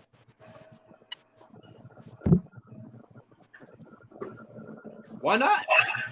So if we're going to use sparring, what I'm saying is, me who I think would win between Errol Spence and Manny Pacquiao, though. I know you're picking Earl. You're not crazy. So then why wouldn't he look better? You're not crazy. I know you picking Earl. Why wouldn't he look You ain't out your mind. So now listen, hold on. Hey, it was a comment that you put up just a minute ago. Yeah, hey, look, man, I'm not up. no Bud hater, bro. Hey, cooking with seed. I'm not no Bud hater. I ain't no Bud hater, but he's not the number one welterweight. I'm not gonna do that to you. I'm not a Bud hater, but he's not the number one welterweight. This is his list. I go Earl number one. Okay. Bud number two. Okay. Right now we're gonna get Pacquiao number three because he beat Thurman. Yes. Pacquiao over Porter right now. Pacquiao, he just beat Thurman. Pacquiao just beat Thurman. I mean, they haven't been in the ring since. In 2021 or 2020? They haven't been in the ring since, though. Well, everybody took most of 2020. Yes, I know pandemic got us messed up, but that wasn't just. So should I'm gonna move Sean up because he beat a hockey player a couple months ago? Gotta be my hockey player. I'm just making sure we cover all the bases here. You know what I'm saying? All right, so we got Manny Pacquiao number 3. Who else? We got 2 more. I'm gonna shock y'all. Okay. Don't say Danny Garcia because I will fall out of my chair. I'm gonna shock y'all. Right now, number 4, I'm going with Boots Ennis.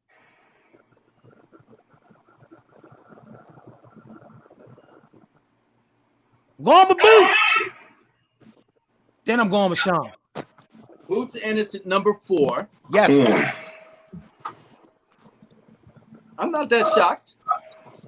I like that. I'm okay with that. I've heard some outrageous lists. I've heard Ugas's name. I've heard. Oh, I forgot about Ugas. Oh no! Don't shock me. You were doing all right. You forgot about the WBA champion? I forgot about Ugas. Hey, let me ask you a question. Since we're talking about, I'm totally unrelated, but related.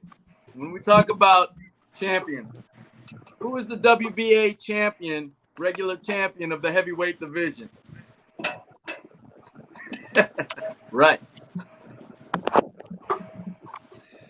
Trevor Bryan, anyone? Who? Right. Who? Trevor Bryan. Yeah, Trevor Bryan. Oh my God. So unrelated but related. WBA champion and is that a shot at Ugas? Is that a shot at Ugas? It's not a shot at Ugas, but it's a shot at Ugas. Well, you got what's your problem with Ugas? Who? What's your problem with him? Who with Ugas? Yeah. With Ugas. I tell y'all right now, and I stand by this. Hey, if Keith get his stuff together and take that Ugas fight, I'm betting on Ugas. Now. I would too. He been inactive for how long? His last big fight was a beatdown. He got dropped in the first round. I might do that too. Hey, I know this. I know Ugas whoop Sean. Ooh, I don't know. I don't know. I think it'd be a good No. fight. Since we talk, no. Stay right there. Since you talking about knockdowns, I think we get another no. split Since we talking about knockdowns that didn't count, what about that one in the 12th round with Ugas and Porter? Huh? Was it a knockdown? Was it a knockdown? It was. Young man, was it a knockdown? What was that? Was that a unanimous decision? Was it a knockdown? Was it a unanimous decision? Even with the knockdown, even if you count it, how close was the fight? Ugas won that fight, and you know it. But was it a decisive dominant performance? Gabe, I know Basement Boxing. He won ride with Sean. Gabe, who won that fight? Was it a dominant performance of Sean Porter? You know Sean ain't win that fight. I'm not gonna say he won it. Was it a dominant performance? Does it earn Ugas a spot ahead of Sean Porter in the top 5? I don't think so, bro. What's the resumes? Let's put their resumes next to each other. You can't matter. If I walked into a Fortune 500 company with McDonald's resume, does it matter? It's a job. If me and you got in the ring and I won it, I don't care what your resume is. Yeah, it does. If I beat you, if I beat you, always be the ones going styles make fights, but then you beat me, that makes you better than all of my resume. Yeah, I do. No. Now, if you went through my resume and beat all those guys, I beat you. Hold on. That's just like us kids playing on the playground, right? And I beat you up. And you say, well, I'm going to go get my brother to beat you up. That's fine. But every time your brother beat me up, I'm going to beat you up. You may be better at fighting me, but you may not be a better fighter all around than me. That's okay. As long as I beat you when I see you, that's all that matters. But it doesn't make you number one. Right. It doesn't let you take my spot either. Hey, listen. I may not be number one to everybody else, but I'm number one to you. That's okay. But we talking about the top 5. We can't put Ugas in the top 5 just off of his win off of one of the guys in the top 5. Hey, you know what's crazy? Watch this, y'all. Watch this. Do as well as that one guy. You cannot make this stuff up. Watch this. Listen. You cannot make this stuff up. I typed in Ugas, right? All I did was type in the word Ugas, and first thing that came up, Ugas versus Porter. You can't make this stuff up. Right. Because that's the only big fight he's got. True. What other big fight has he got on his resume? He don't. No Danny Garcia. Oh, no. Brandon Figueroa. Brandon Figueroa is not Danny Garcia. He's not Keith Errol Spence. He's not Adrian Broner. He's not Broner. Hey, what happened when Broner fought Porter? Are you serious? Agent Broner ain't no real welterweight. Whoa. Wait, hold on. Listen to this. Listen how to many this. world titles and how many divisions? But you know he ain't Is Adrian Broner going to the Hall of Fame? Yes. He got to be. Okay, yes. How many Hall of Fame fighters does Ugas have on his resume? Sean Porter, maybe. Yes, Sean Porter. Let me ask you one question, though. Hayden, let me ask you a question. Before Ugas whipped him, was Brandon Figueroa not looked at to being one of the next stars at the welterweight division? No, not to me. Not to after he knocked out. Hold on. Brandon Wait a minute. Figueroa, no. After he knocked out, what's that boy name in the second round? What's the boy name that for just everybody? Golly, Floyd fought him too. What's his name? What's his boy? I keep forgetting his boy name. Rios? No. Rios. No. He fought Floyd when Floyd first came out of jail. What's his name? Not Corrales. No. When Floyd first came home from jail the last time, he fought him right before he fought Canelo. Let's see. He fought Berto. Say who? The first guy Floyd fought when he first came home. Not Ortiz. Not Berto. Not. He fought Berto too. He beat up Berto. That's how he got the Floyd fight. Oh, what is that boy? I'm gonna find it. Hold on, Madonna? No. You said who he fought when he came back. Soon as Floyd came home. As soon as Floyd came home, and Keith Thurman fought him too. Danny fought him too. What's this boy name? I'm gonna find him. I'm gonna find him right now. I'm gonna tell you. Robert Guerrero. Oh yeah, the Ghost. Oh, the Ghost Guerrero. And Brandon Figueroa put him slam out in the second round. Everybody was like, he gonna be the next star. It was two up. Yeah. No, Omar Figueroa, not Brandon. Omar Figueroa, yeah. I was gonna say Brandon Figueroa, not for me. Hold on. Can you answer this question? Now, see this statement right there? Address that right there, y'all. Address that right there. Bud has knocked out everyone they put in front of without question. That's not true. That's not true. That's not. He went the distance with Poster. Victor Poster went the distance with him. Victor Poster he's no joke though. I'm not dissing Bud. He ain't no I'm joke. just addressing what he just said. I'm not dissing Bud. Hold on one second. Go ahead. I'm gonna step away from the mic for 1 second. Yeah, I'm not dissing Bud. But listen, here's the thing. I think Bud a great fighter. He a good fighter. I pick him to beat Sean Porter. And I don't see him.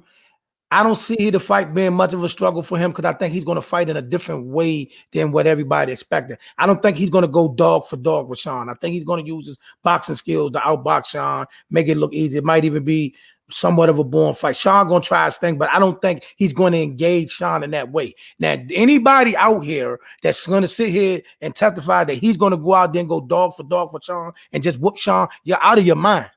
You're out of your mind. You know what I'm saying? That's what, and unless he lands a lucky punch, nobody knocks out Sean Porter. You know what I'm saying? Now, I'm not saying it can't happen. You know what I mean? Who is he fought? Here's what when I'm considering matchups, right? And I'm trying to figure out what I think the outcome would be. I go through the resume and I try to figure out which fight or combination of fighters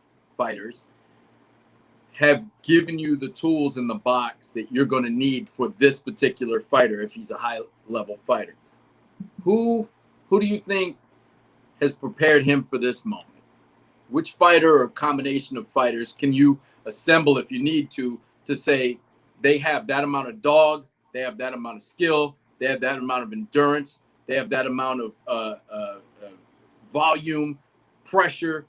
How do we culminate this to a win for? And I'm not saying that he won't win. I think he has a very good chance but I'm basing it mostly not on skill, but on the inactivity of Sean Porter and the mileage, right? I don't know where he is, if that mileage is affecting him yet. With most fighters by now, it would be, especially having fought that many world champions and top level opposition and have that kind of amateur background. At this point, they're already on decline. Is Sean Porter on decline? I don't know yet. We'll see. But who has prepared Crawford to deal with this fight? I mean, it's only one Sean Porter, man. It's only one Sean Porter. But I would say the two fights that I say that he did fight that's similar, they're not Sean, but they similar, was the Gamboa and the Felix Diaz fights. They kind of rough, rugged guys. I can see extrapolating from the Diaz fight. I have a problem with the Gamboa fight. Gamboa hasn't been Gamboa. You know what I mean. Gamboa hasn't been Gamboa, and I didn't feel like he fought the Gamboa. Who didn't fight the Gamboa? I don't know. I felt Gamboa was already on his way down at that point. And I don't feel that Gamboa had the intestinal fortitude. And truly, I think we see that with the Cuban fighters in general, right? I think early on, the problem is they are professional amateurs until they get to this country. But by then, they've had 400, 500 amateur fights, sometimes 600 or more amateur fights by the time they get here. So they're not the same guys. But Gamboa, he still had a lot of shelf life left when he got here. I don't know. I personally don't think he was at the level he should have been or could have been when he fought Crawford. I think he was 23. He was 23-0 with 16 knockouts. Yeah. Already some mileage as a pro.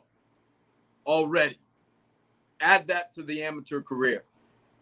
After he fought Crawford, and Crawford might have been the first telltale sign of that. After he fought Crawford, what was his career like? He got killed that night. He got killed that night, and then what happened in his next 4 fights? He only had one loss out of them, though. What happened in his next 4 fights? You do realize? Hold on. You do realize he had one loss out of that was against some Jason dude, but then he didn't lose another fight till he fought Tank. How many fights later was that? I'm looking that up. That's down the line, and not to mention, he went 12 with Devin Haney, didn't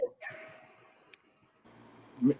And so I had a problem with that too, because Devin Haney was strafing him with right hands that should have put him down because he was real. Gamboa had been real chinny. You had a Gamboa on a bum leg and a real chinny, shop-worn fighter, and Haney was, people have made excuses. Oh, Haney didn't want to hurt him. Haney wasn't trying to. And Tank didn't even get him out there till the 12th. He lost to Robinson Castellano. Yeah. Right? Right. He lost to Terrence Crawford, Robinson Castellano. Now, going in,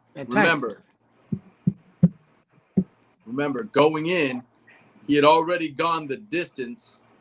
I'm show you something. Please show me. Early on.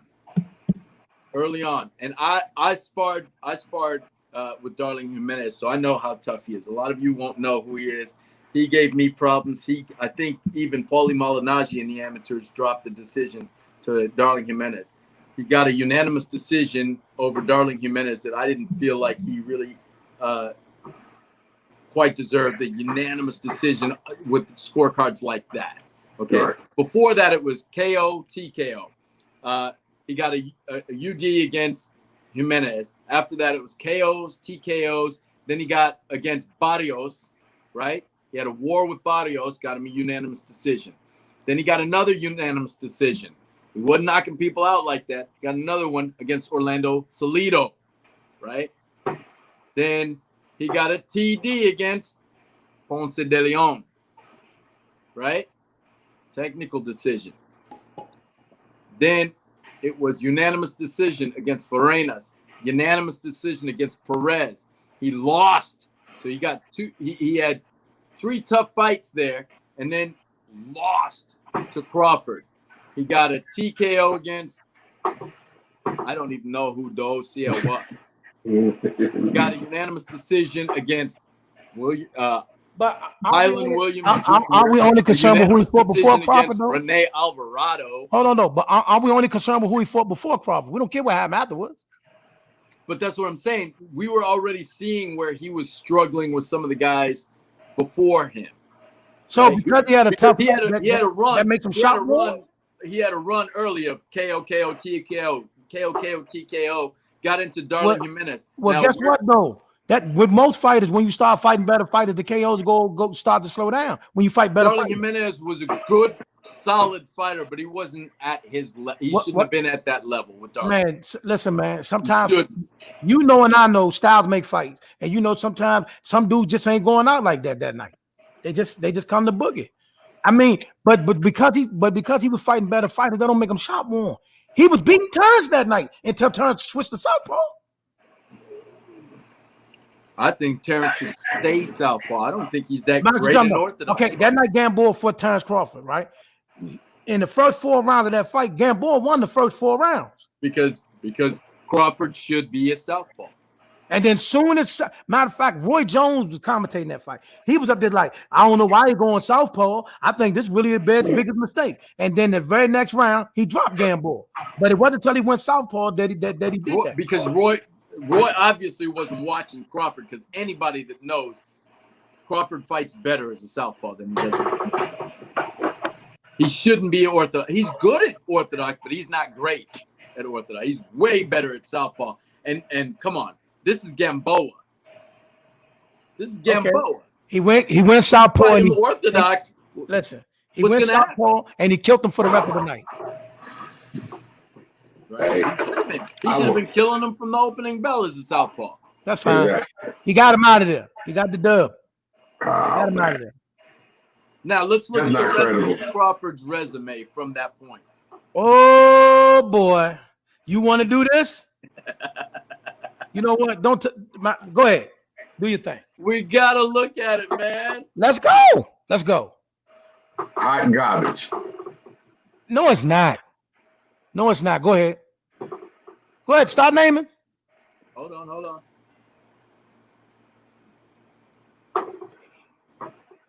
I know Amir Khan in that motherfucker. Amir Khan's in a lot of people. Exactly. Didn't Canelo fight Amir Khan? Didn't Canelo fight Amir Khan? Same result. Exactly. Yeah, Canelo did fight Amir Khan. Right. Stretched him out. Cold. After Danny Garcia knocked him out. Was it the 5th round? It was the 6th, but Danny Garcia knocked him out faster than that. In the 4th. Danny had him Danny had him out on his feet in the 3rd. Mm-hmm.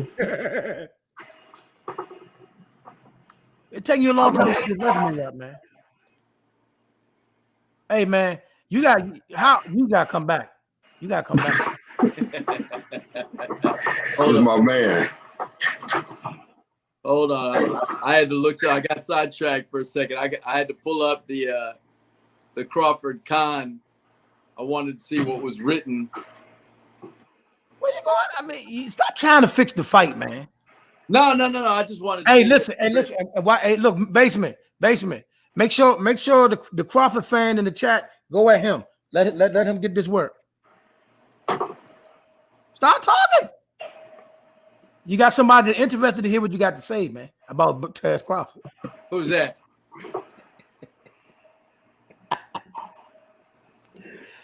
Man, he said Porter took down his post. He knows the butt like that. Who is the pound for pound best at welterweight? Right now? Best? Yeah, who are they? Right now, the highest ranked pound for pound is Taz Crawford. No, Earl Spence. No, I'm talking about what's listed on the pound for pound. Pound for pound, though. Yeah, you know, I can see why we'd say Spence is a much larger guy. Much larger, more powerful guy, right? Yes. But I'd probably have to go with Crawford over Spence in pound for pound. That's fine. That's fine. Because you're going to say that Earl only fought at 147. We don't care about that. Is that what you're going to say? Is that what you're going to say? Hey, I want to put that list. I mean, to me, that's how I always understand pound for pound to be, right? That's why I said what I said about Manny earlier, moving up from where he was. So in being consistent, Errol Spence has only fought at 147. Now, if he moves up and dominates at 154 and then moves up, or just does well at 150 and then moves up to 160, which his frame suggests he could eventually, you know, and does well there, then we got to say, well, at 160, he may end up pound for pound. Somebody talking to you, hey, listen, do me a favor, cooking with Sia. Hey, how am I hating? Who's hating? I'm the one I'm taking up for. Look, man, be specific. Talk to him. Wait. Who's hating? Nobody's hating on Crawford. No. He said, y'all. How am I hating? I'm not hating on no Crawford. I'm the one took up for him. Nobody's hating on Crawford. Nobody's gonna hate on Crawford.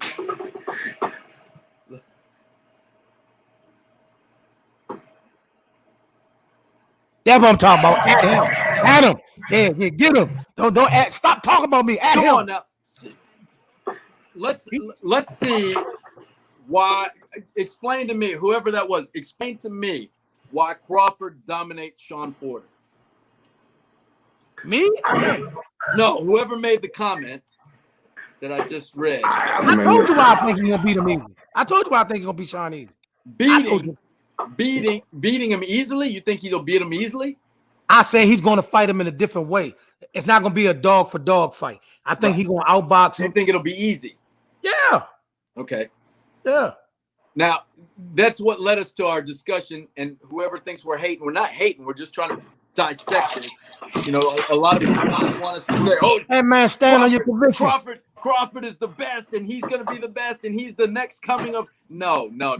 He hasn't shown us that yet. We won't deny it, but I'm not going to sign off on that until I see him handle somebody. If he dominates Sean Porter, and I'm not even going to be one of those that comes back and, "Oh, well, you know, Sean Porter is shop worn." I've already asked that question. I'm not sure. He may be the factor that makes Sean Porter shop worn.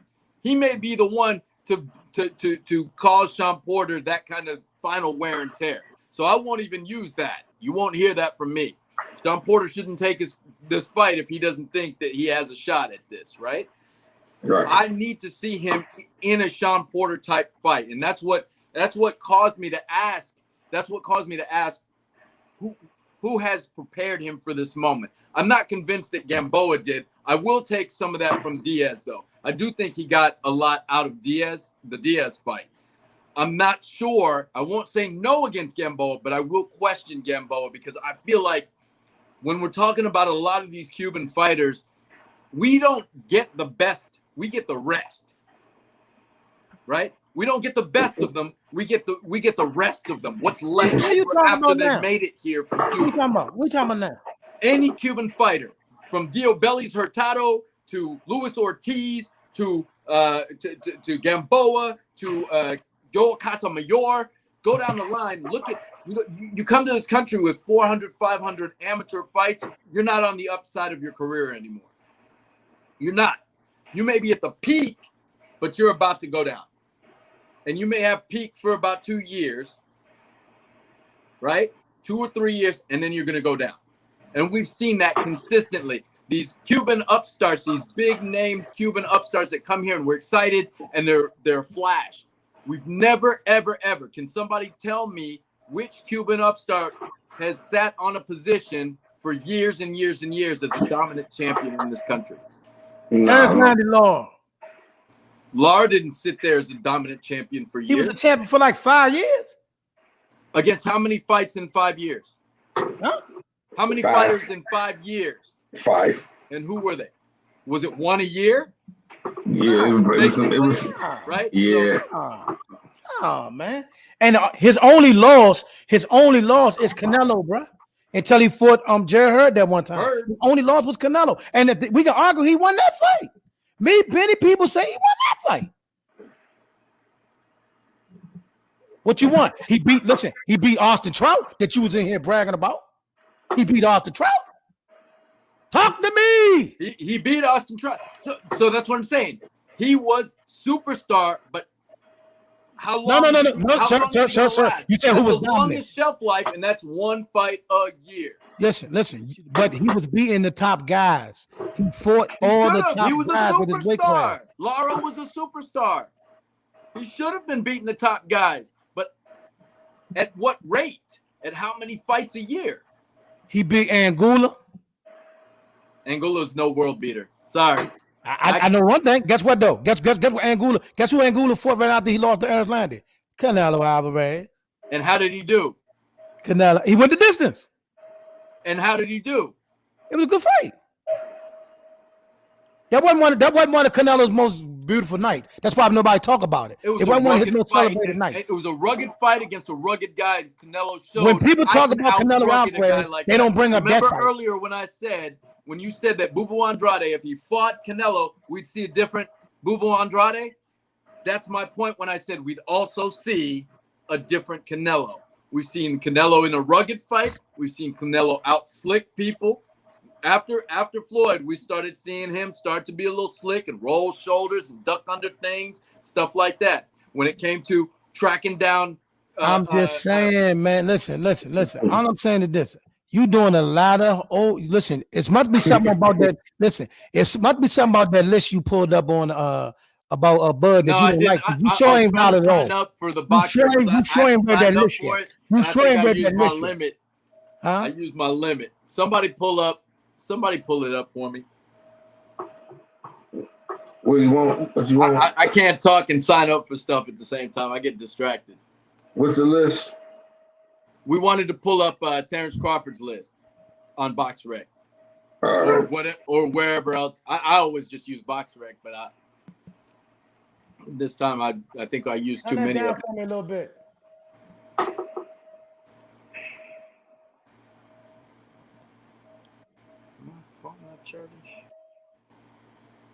Maddie.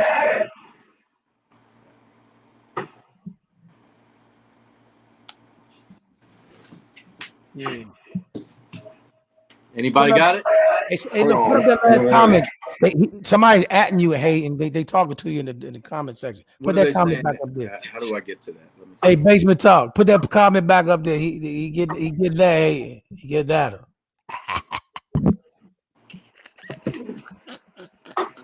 Bud had better tools. Always stay sharp.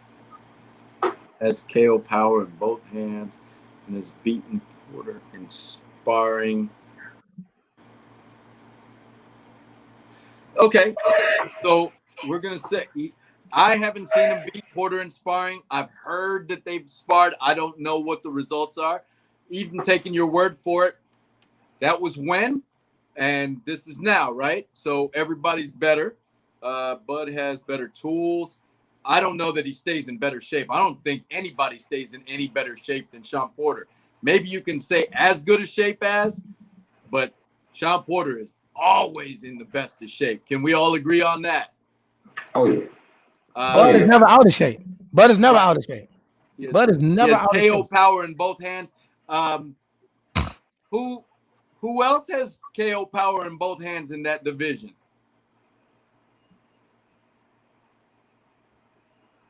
Yeah. Errol Spence?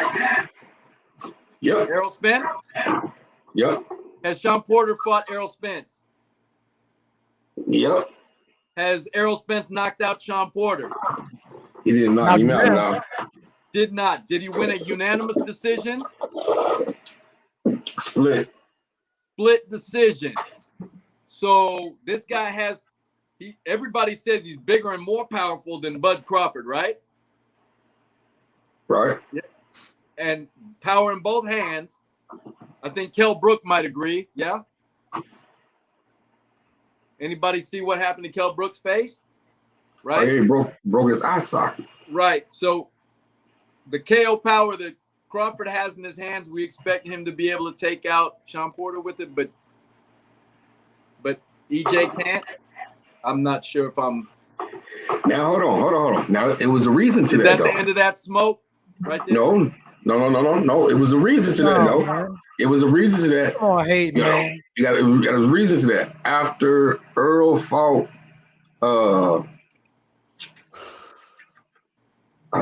Lamont Peterson. After Earl fought Lamont Peterson, he got rid of his trainer, his strength and conditioning coach, Blu-ray. Right. So for the Danny Garcia,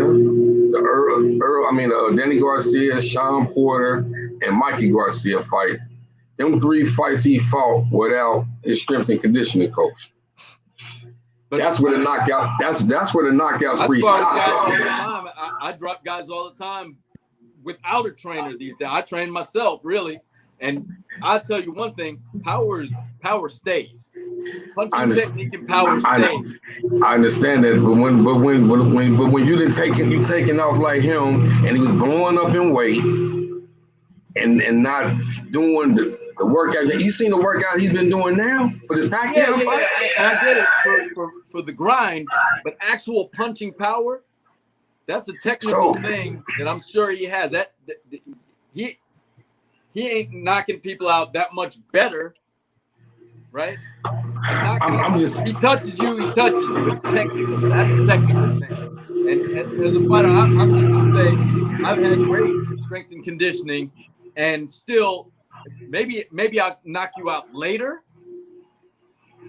But if I touch you and it's a good touch, you want to risk regardless a lot of times, right? Now that you say that, and I'm gonna say this. When Earl had Blu-ray for his strength and conditioning coach, the first 3, 4, 5 rounds, Earl's still going like this. 6, 7, 8, he's still going up like this. 9, 10, 11, 12, he's still like this. When he got rid of Blu-ray, first couple rounds, he going like this. 5, 6, 7, he like this. He taking off. 9, go up a little bit, and then he's like that. So maybe we didn't get the knockouts because of that. You feel me? Or because now we're at a higher level of competition too. We have to factor a little bit of that in, right? And that's also subjective. I see where you're going with that, but it's a little subjective in that respect.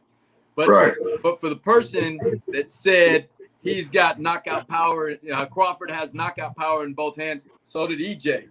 So does Danny Garcia. So did Manny Pacquiao. So did, and how many of them have knocked out Sean Porter?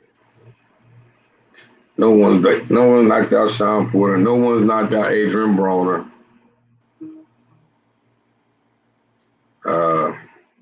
Right? So if they come with smoke about Terrence Crawford, look, again, I'm not knocking Terrence Crawford. I think he has great potential, great abilities. Is he a great fighter? I don't know. There are plenty of guys out there, Adrian Broner, with great potential, great abilities, doing great things, accomplishing great things, and I still hesitate to call them great fighters because they're lacking some element of that allows me to call you an overall great fighter. They may be a great puncher. They may have great endurance. They may have a great chin. They may have a number of those things, but do they have all of that? Do they have a great fighting spirit? Do they have a super high ring IQ? I don't know yet. Porter has no pop. He lunges. Crawford will stop him. Salute, Rock. Salute. And I would like to see, before I won't coronate him king until he earns that title. It doesn't mean I'm not willing to, but I'm not going to give it to him prematurely. And I might be one of the biggest critics that way because I feel like people give pound for pound or they give greatness. They confuse great talent or great power or great speed or great record for a great fighter. Let's see. Oh, you brothers gave me a whoop. Can you put that one back up there? My bad. Wrench, huh? Right? I appreciate that. So that's one of the things that happens now.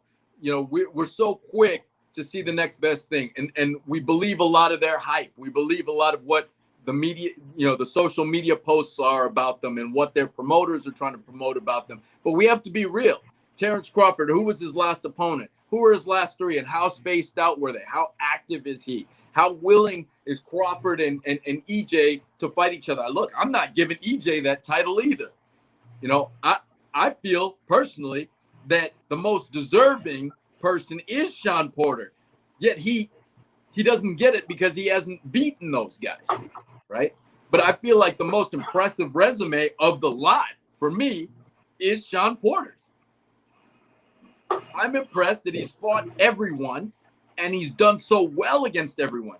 He's never out of the fight. He's not getting dominated, and it's unanimous decisions and split decisions, and it's split decisions, majority decisions, technical, but and draws and things like that. It's so close.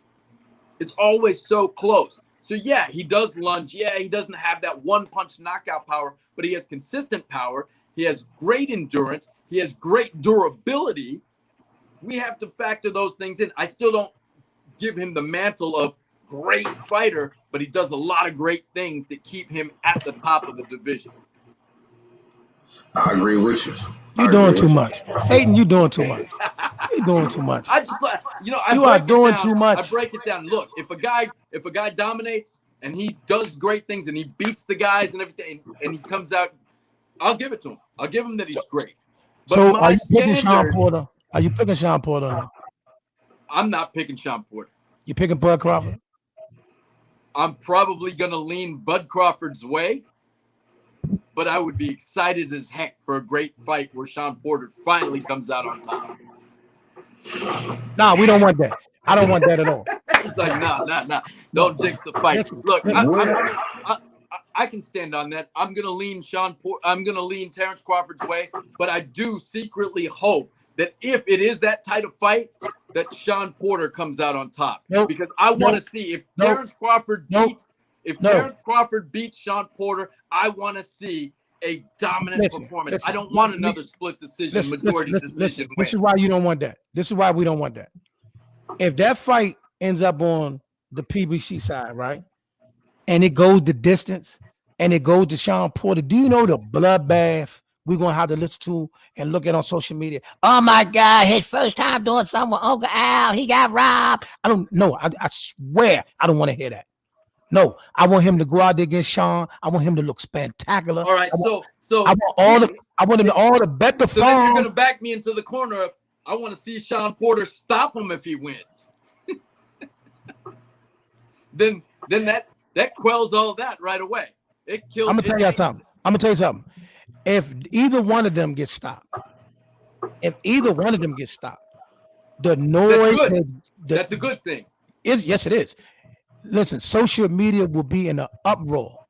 That's what we want. My God, every last one of our podcasts will have 1 million people on it. We will never get tired of talking about it.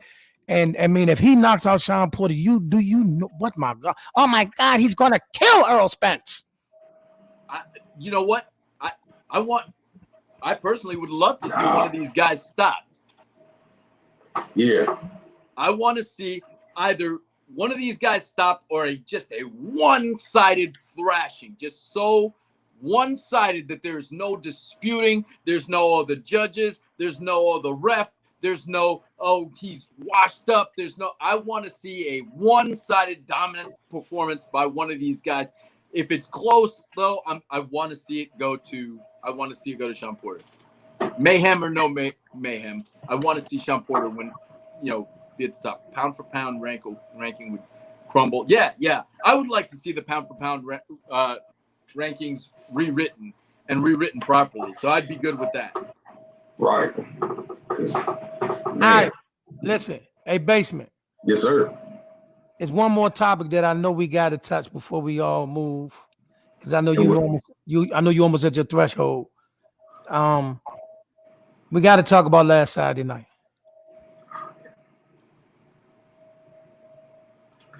Yes, sir. You first. I just got a message, guys. I'm gonna have to jump out. Okay. All right. Hey, you gonna tell us about last Saturday first? Say again. You're not gonna tell us about last Saturday first? What do you want to talk about for last Saturday, real quick? What did you see last Saturday, Mr. Scorecard? Tell us.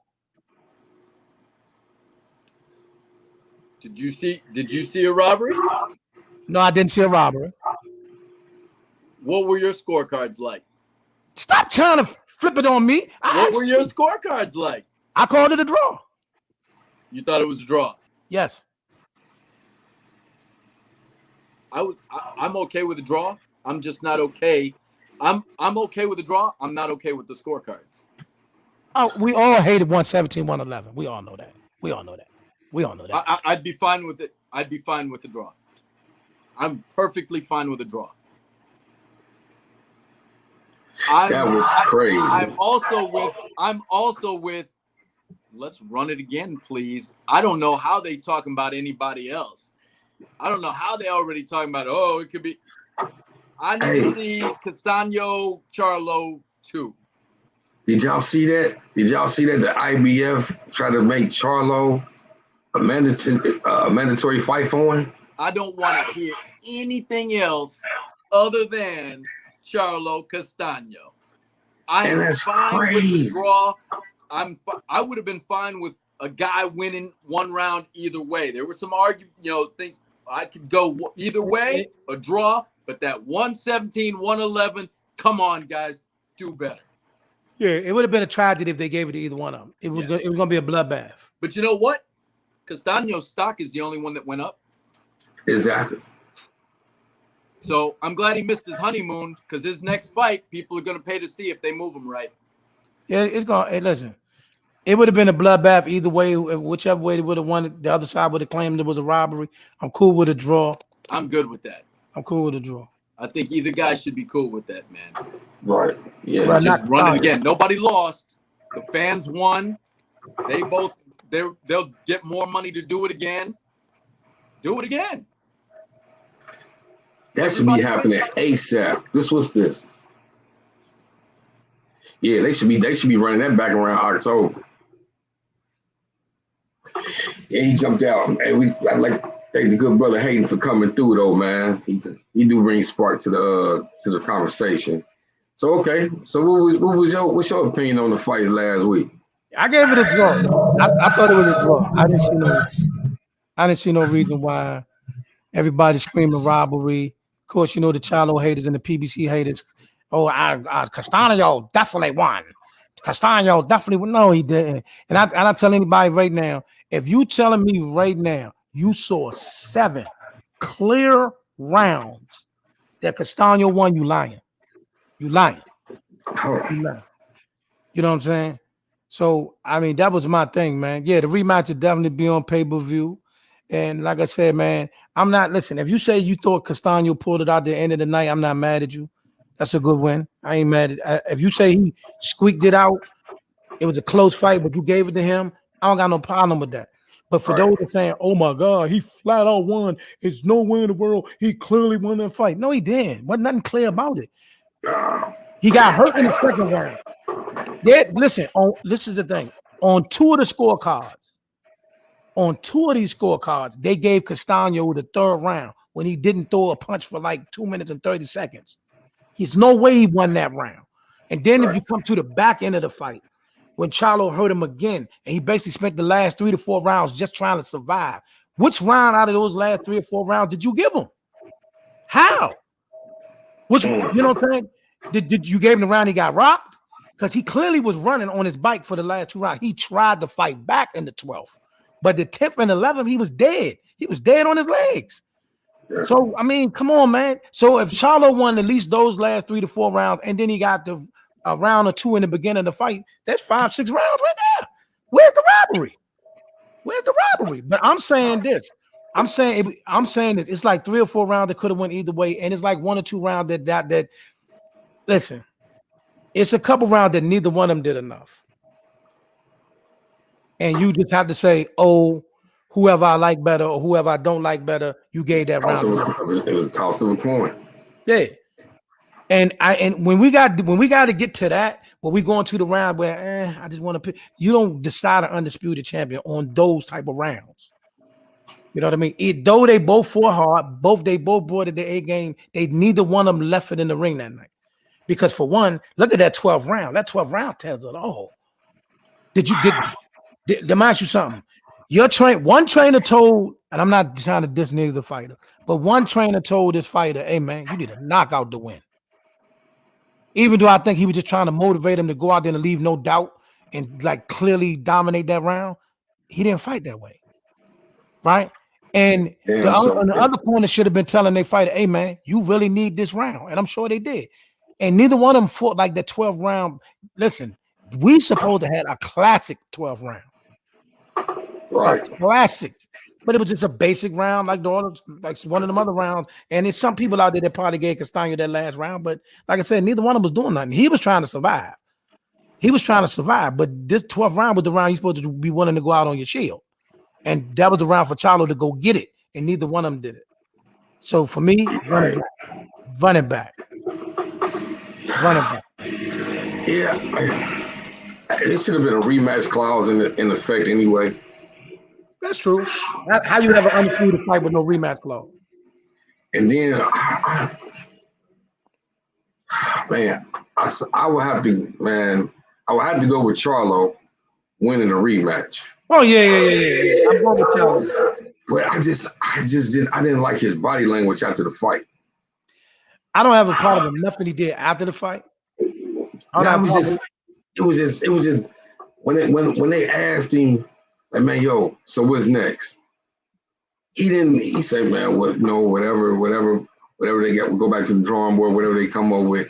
I want to hear him say, man, running this back. Well, he did though. He did. At the press conference, he said run it back. Yeah. At the press conference, he came right out and said, listen, man, we got to do it again. I'll show y'all. I'm going to make the same with you, just like with Harrison. You saw me make adjustments. Right. Harrison. He said all that. But again, like I told everybody that was frying him on social media, listen, he's 60 seconds after you just got a result that you feel disappointing, let the man have his moment. Let him have his moment. Jamel does not have a history of not taking the toughest challenge. He don't have a history of that. So give him his grace.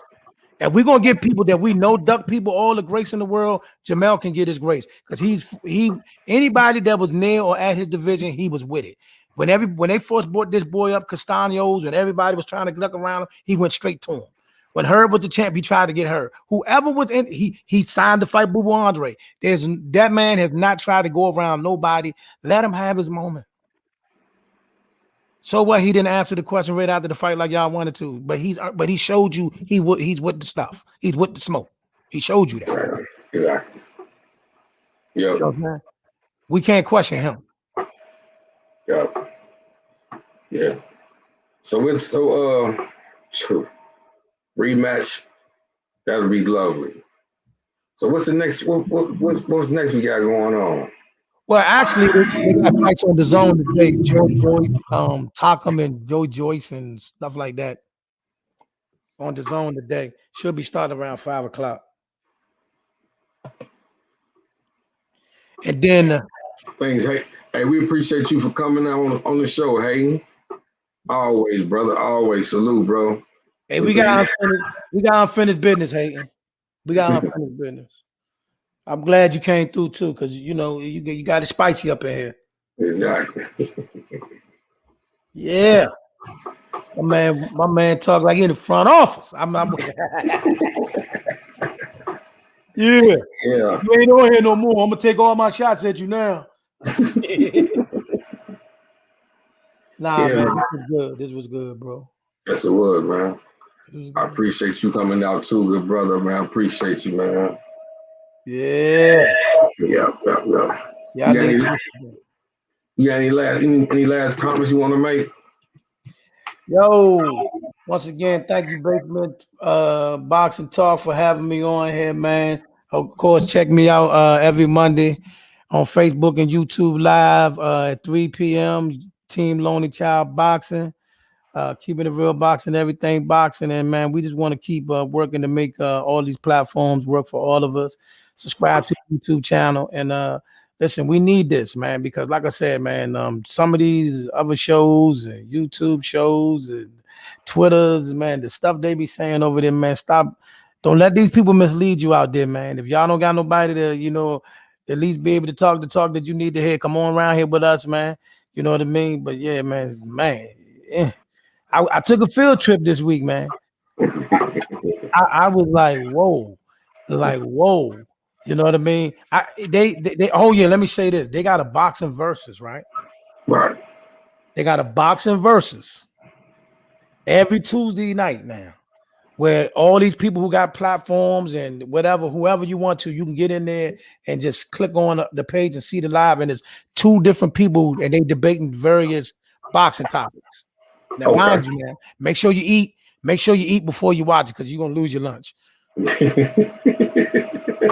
But yeah, the girl, her name is Knockouts with, I'm definitely gonna butcher her name. She gonna kill me. Knockouts with Nakaya, knockouts with Nakia, something like that. I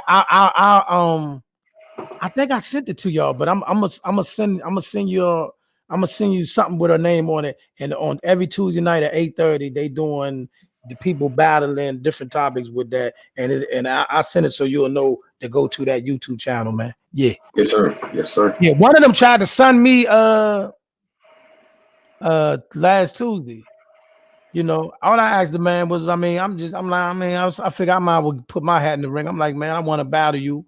Nah, man, let me vet you first, and this, that, and the third. No. I'm like, oh man. All right. Man, listen, man. Yes, sir. She crazy. I'm not gonna get into it, man. I'm just gonna sit back and watch, man. But trust me, bro. Listen. When you hear the stuff these Bama's saying, Yes, sir. Hey, I appreciate you, good brother, for coming out, man. And we're going to go support my good brother, AK the Apostle, man, Team Lonely Child. Every Monday, Facebook at 3 o'clock Eastern Standard Time. And YouTube. And YouTube. Follow my brother. Man, make sure you send me the link, man. I'll definitely be right there, man. Definitely. My bad, man. I'll be moving, man. Yeah, just make sure you send me the link. Yeah, sometimes I'll be barely getting on myself. Plus, like the last couple of weeks, I've been going down to my studio. You know what I'm saying?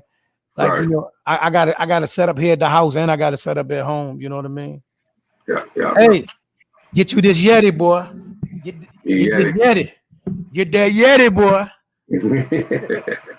All right, man. Yes, sir. Hey, I thank everybody who came out in the chat, man. And the good brother, my good brother Hayden, that came out. It was in the chat. My good brother G5, that was in the chat on the panel with us too, man. My good brother AK the Apostle. Everybody that was in the chat, man. Salute you guys for coming through. Leave your comments. Roger Frederick. Everybody was in this chat, man. Anybody was in the chat cooking with CR, sir. 00. Hey, hit the subscribe button, subscribe to the channel, share this channel, man, with everybody, man. Hit the like button. Hey, and next Saturday, you know what? We'll be right back here cooking again. This your boy Basement, man. Basement Boston Talk. And we out. Peace. All right, man. All right, brother. Tell Black Star, man, don't be ducking this rut. I know, man. Oh, yeah, shout out to my good brother Black Star Sports TV 2.0. He wasn't able to get up on the panel today, but he definitely be back on the panel, man. Hope he be back tomorrow. Hopefully up tomorrow. You know? Yeah, hopefully everything up. He be up tomorrow. Yes, sir. Yes, all right, sir. champion. All right, peace out. Salute. Peace with you.